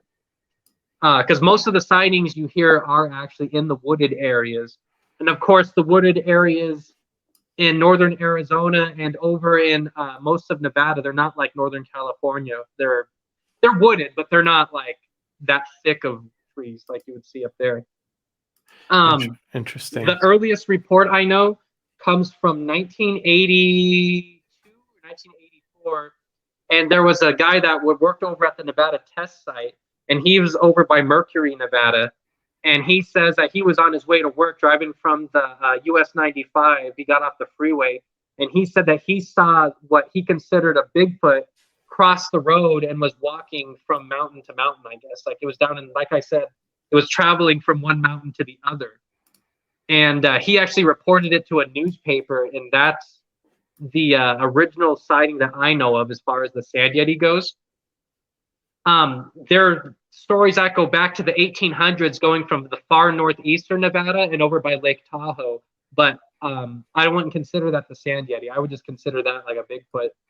But we call it the Sand Yeti because that radio show, they're the ones that actually called it the Sand Yeti for the first time and gave it that name. And then we kind of just carried on the name or carried on the research. But as far as I know, the only ones that are investigating this are a couple people in Southern California. In the desert areas, there's a couple names for what they call that. But as far as Nevada goes, I think we're like the only ones, unless you want to count like Lake Tahoe and that general area. And you have it right there, you're saying from Mercury down through all of these mountain ranges. You've got Blue Diamond area right here, like it's moving up through these mountain ranges and areas. And this is Indian Springs that I was talking about earlier. That, I mean, you can't go into this area. You can't drive through here. This is all becomes immediately military installations, DOE, Department of Energy land. They control almost all of the drones for like the Middle East, and actually the military, for our military all over the world, is run from there, from what I hear. Yeah, and this valley up here, supposedly when you drive up over the mountains here up into this dry lake bed, was where I was mentioning earlier, where the encounters with the tall white beings, the family of extraterrestrial type beings, supposedly were interacting with the weather balloon operators. And there's documentaries out where they've tried to come out and tell those stories. And so right over in the mountain range over here, you have in Mercury, you have the sighting with the Sand Yeti, and all up north through this region. And then you go across I-15 up over here from the Salt Flats, across from Salt Lake, you get into the Uinta. Yeah, once you get by like the Ely Caliente Pioche area, it goes into woods all over again. Then you have up here by Vernal, Utah, you get into the Uinta Basin and Skinwalker Ranch and all of that. So it's all this really strange, anomalous area. And then even over to the Grand Canyon area, to the east, out through the desert, you've got all these ancient legends and reports of different types of beings or ant people that came up out of the ground and extraterrestrial contact and stuff. So it's this is a really good question right here. Do you think that these are like window sites, or these types of the geology of the area creates sort of like well, I guess what a good way to put this is, do you think that it's like a dimensional type being, or do you think the Sand Yeti is a physical like hominid that is a relic hominid that's living in these regions and able to hide itself really well? Or are these locations more like Skinwalker Ranch, like window sites that are prone to be anomalous because of the way the geology of the region, or something special about the history of the region opens up the opportunity for interdimensional type beings and creatures to come and manifest into our reality? I think it's a little bit of both. I think it's more of just like a regular creature that's like living and breathing and everything. But one of the guys that does the Sand Yeti stuff with me, he thinks that they're interdimensional beings, and he thinks that they're brought either by almost like a ghostly type of entity. Something I would like to bring forward, which supports my theory. We're doing a documentary right now on the Sand Yeti. We've already filmed all the footage. We're just editing it right now. Cool. Editing is kind of slow going right now because we've been really busy with a bunch of birthdays and things in our family. So we're hoping to get it out this summer. We're going to make it free on YouTube, and then we're going to make like a part 2 that will probably charge like $1 or $2 or something. But anyways, on this part 1, we interviewed a bunch of witnesses to the Sand Yeti. We go out and we investigate it. And of course, we did catch quite a bit of evidence. This was in April of last year. Me, my brother, and our friend, we were up all around Nevada, and we spent a month going and looking for the Sand Yeti. One of the craziest things that we've seen, we were up in Mount Charleston, of all places, which when people think of the Sand Yeti, you don't think of Mount Charleston. You think it's too close to Vegas. I personally didn't think it could really live in Mount Charleston, but turns out that I was wrong. So we went up to Mount Charleston, and on this particular night, it had been snowing really heavily for about 3 days before that. And there was snow. I clearly remember I couldn't park the car up a specific hill because there was ice all over the road and the car wouldn't go up the hill. The car was slipping and everything. And it was about midnight or so we got to this location. And it's not the tourist part of Mount Charleston, because there's like a tourist side and then there's like a non-tourist side. It was the non-tourist side. So we're sitting there. Our YouTube page has the preview for all of this, actually. Oh, okay. It should be like one of the last couple of videos we uploaded on there. So anyway, so we're at the side. It had been snowing recently. And I clearly remember we hiked up this hill. It's kind of like you go up this hill, you go walk for a while, and then it goes down into like a deep valley. And at the bottom of this valley is like a small lake or like a small reservoir. And there's no houses anywhere nearby. So we're down in this valley. The snow was literally like up to past our knees, like between your knee and your waist. So this was almost like a really bad idea going down there to begin with. And when we got down to the bottom of this, I guess you would call it a valley. When we got to the bottom of this valley, there was this lake down there. Well, when we got to the bottom, we saw these giant 3-toed footprints. And it looked like they were in the middle of, like, you know, when snow turns to ice? Yeah. It was like that. It was like an icy type snow area. There was like 3 or 4 footprints. We got pictures of it. We tried to cast it, but the cast wasn't working right because of the ice. We got this on the documentary. So after we spent some time down there, we start walking back up towards where the car was parked. And on our way back up, at one point, we stopped to have a conversation, and we heard what sounded like a dragging sound up ahead on the trail, like something was dragging. And I remembered we thought this was odd, and we caught that on video. And we get up to the top where this dragging sound was, and there was nothing there. So we continue walking to like a wide open area. And this wide open area, it's not really a parking lot. We use it as a parking lot sometimes, but it's not really a parking lot, I guess. This snowplow is up there for that general area, but there's no town really around there. We're up there, and we turn on our thermal camera. And what was weird was we caught something on thermal walking away from us. And it was probably not even a half a mile away, a fourth of a mile. It was really close, whatever it was. And at this point, it was pouring snow down. Like you couldn't hardly see. It was snowing so bad. And like I said, there was ice all over. We must have only seen or heard 1 or 2 cars the whole night we were out there. So I have no explanation for what this was. It would look like a person, but it was in the middle of a snowstorm. I don't know why there'd be a lone person out there by themselves. There was no cars anywhere in sight when we were driving up there, and when we left, there's no cars parked on the side of the road anywhere. Whoever this was, like I said, in the middle of the night, in the middle of a snowstorm, freezing out, snow up to your knees. I'm like, I have no idea. We have no explanation. But we caught all this on video, and this is all going to be on our documentary. So it'll be the first Bigfoot documentary that we actually made. So it'll be pretty good, pretty exciting. So I'm over here on your YouTube channel right now, the Bigfoot's Pad Paranormal site.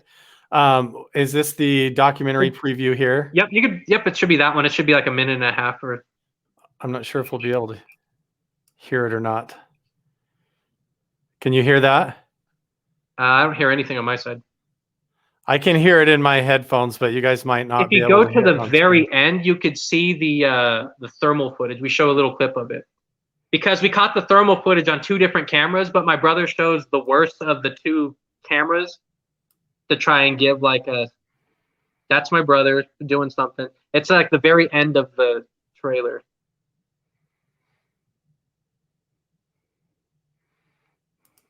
Interesting. It's right there. He zooms into it, but you can see I'm filming the thing on the thermal camera that's in my hand, and he's filming me. We don't show the footage that was on the device. We're trying to kind of entice people to watch the documentary, so we don't show like the good version of it until you watch the documentary. But right there, that's when we caught the really good thermal footage. That's fascinating. So I've actually had a Bigfoot encounter myself, and it was very, very similar in the sense that it was like highly paranormal in nature. I looked at it at the time just as a straight up Bigfoot thing because I was there to film a Bigfoot documentary, kind of behind the scenes. But when I look back on it, it was more like a poltergeist encounter up in the mountains that I didn't actually see the thing, but it was like you hear like a Mothman encounter or a Skinwalker Ranch type encounter. But your take on this is this, and this is a three-toed creature, which is very strange as well. Like normally you get the large human footprint, but in some of these cases, like down in the swamp regions or the desert regions, but I think the Yowie in Australia is supposed to have that's what I was going to say. The only other place I know of three-toed footprints are like the Falk monster, the Honey Island swamp monster, and some of the Yowies have 3 toes. But when you picture that, that doesn't sound like something that could exist in real life when you think about it. I mean, I believe they do exist, but that doesn't sound like something that something anomalous to our dimension of reality, possibly. I used to be a real skeptic when it came to this idea of them being able to use like they call them, for lack of a better word, they open and close portals or step in and out of our dimension. But when you study the actual quantum physics and the science behind the nature of our reality, and you get into that, you realize a lot of this stuff's actually possible, and there could be a lot of different forms of life that exist sort of overlaid with ours that we would just perceive as some sort of a spirit realm or a poltergeist phenomenon or a skinwalker or something like that, that when it needs to come through or migrate through our dimension, it comes through. You have these cases also of missing tracks, you know, where you'll follow the prints in the snow or in the mud or the sand, and then suddenly they're just gone. What's weird is my friend that does this with us, he went up to a place called Frenchman Mountain, and it's outside of Vegas, and there's like not really any trees or anything. It's kind of the where he was at was kind of almost like a desert region that doesn't really have any kind of plants or anything. And he started seeing these 3-toed footprints in the sand walking in like a specific direction. I wasn't there, like I said, but he filmed them and got them on camera too. And he says that they weren't going anywhere, because I don't know why a Bigfoot would be out there. It looks like it couldn't live out there if it was like a living, breathing creature, because there's no trees, there's no water, there's nowhere for it to really live. And look how close to the city it is right there. Yeah, and that's why you have Nellis Air Force Base right here. Yeah, we have like no explanation for what those footprints were, where they were going, but it looks really similar to the footprints that we found up in Mount Charleston. Very interesting. So you guys have a documentary and everything coming out. We're coming up on 2 hours right now, a good spot to maybe end it and leave a cliffhanger. So when can we expect this Sand Yeti documentary to drop on your YouTube channel? We're hoping to do the end of July is what we're shooting for. End of July. We started editing it, but then we got kind of sidetracked and haven't done it for like a month or two. So we're probably going to get started back up on it next weekend is what it sounds like. That's awesome. And Jeremy, I would love to just throw this out there and invite myself to come on with you and on your crew. Yeah, you could go with us. They don't mind. I know Andrew actually asked to go with us, and we said he could go with us too. That'd be awesome. And we have other people that are in the UFO Twitter community that are really cool. Jeremy McGowan, he has a whole truck that's equipped with sky scanning equipment in order to, he can flip his equipment on and literally track any anomalous stuff flying around in the sky. We could go out with metal detectors so that crash site along the railroad tracks and everything, and really look for evidence. And film all of it and help promote your documentary coming out. Yeah, that'd be cool. Investigate the Sand Yeti. That'd be awesome. We're hoping to get back out. For some reason, I don't know why, a lot of the Sand Yeti reports start coming in during like the fall. I don't know if it comes out more then or what the deal is, but for some reason they go in waves. It's like the fall and early like winter time is when we get the most reports coming in. Let me ask you, is it around in August? Do you feel like it's in the middle or of the month of August? That's when we found the accounts up in the Sierra Nevada mountains of California. Yeah, actually that is like August, September, where it starts getting, where it's like the end of summer, the beginning of like where it starts cooling off. That's usually when we get. I don't know if that's because when the most people go out and that's when people see it, or if the creature for some reason comes down to certain areas during that time of year. That's kind of right at the beginning of like hunting season for anybody that's up, maybe going to shoot coyotes or varmint or something like that, or rat things, or deer or black bear. But people who are going up there a little bit ahead of hunting season, but also it begs the question as to whether or not they're kind of a migratory sort of creatures where when you're in those locations, they come through at that time, or they come up from underground at that time if there's the cave systems, which is a whole nother conversation. Idea of the lava tube formations and underground cave systems that are all throughout this region. I mean, even the Navy has a Navy shipyard location that they own just at a lake in the middle of Nevada, and it makes you wonder. And there's reports of them coming up with submarines like that. They have tunnel systems for underwater activities that go all the way out into the ocean, clear into Nevada. And reality is much stranger than I think most people want to admit or realize. But I'm totally fascinated about it. And Jeremy, this has been an amazing conversation. We've gone on for 2 hours here. We've talked about everything from UFO crash sites and landings with extraterrestrial or strange bodies on the ground with multiple witnesses, debris being recovered, and how that all ties in with the Sand Yeti. So Jeremy, tell everybody really quick, if they wanted to find out what you're doing and go look you up and follow you on Twitter and your websites and YouTube and everywhere. I'll put some links down below, but let everybody know where they can find you.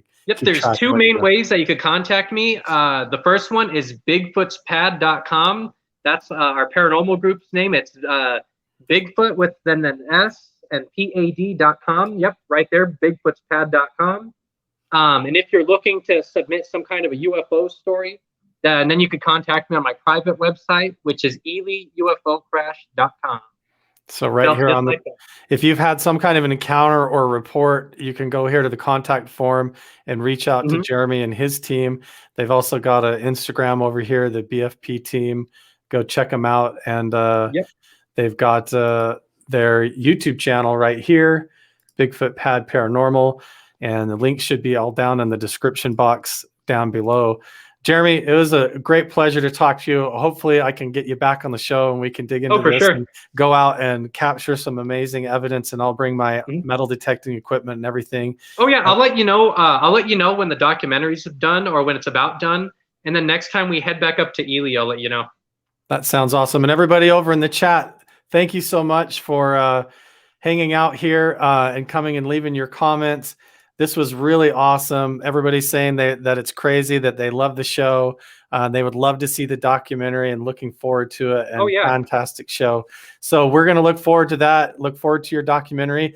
And hopefully some of us can hook up with you and go out there and investigate some of this stuff with you and check out some of this recovered debris and maybe find some of our own. So that would be awesome. Thanks, man. And we'll see you guys all next time. All right. Thank you.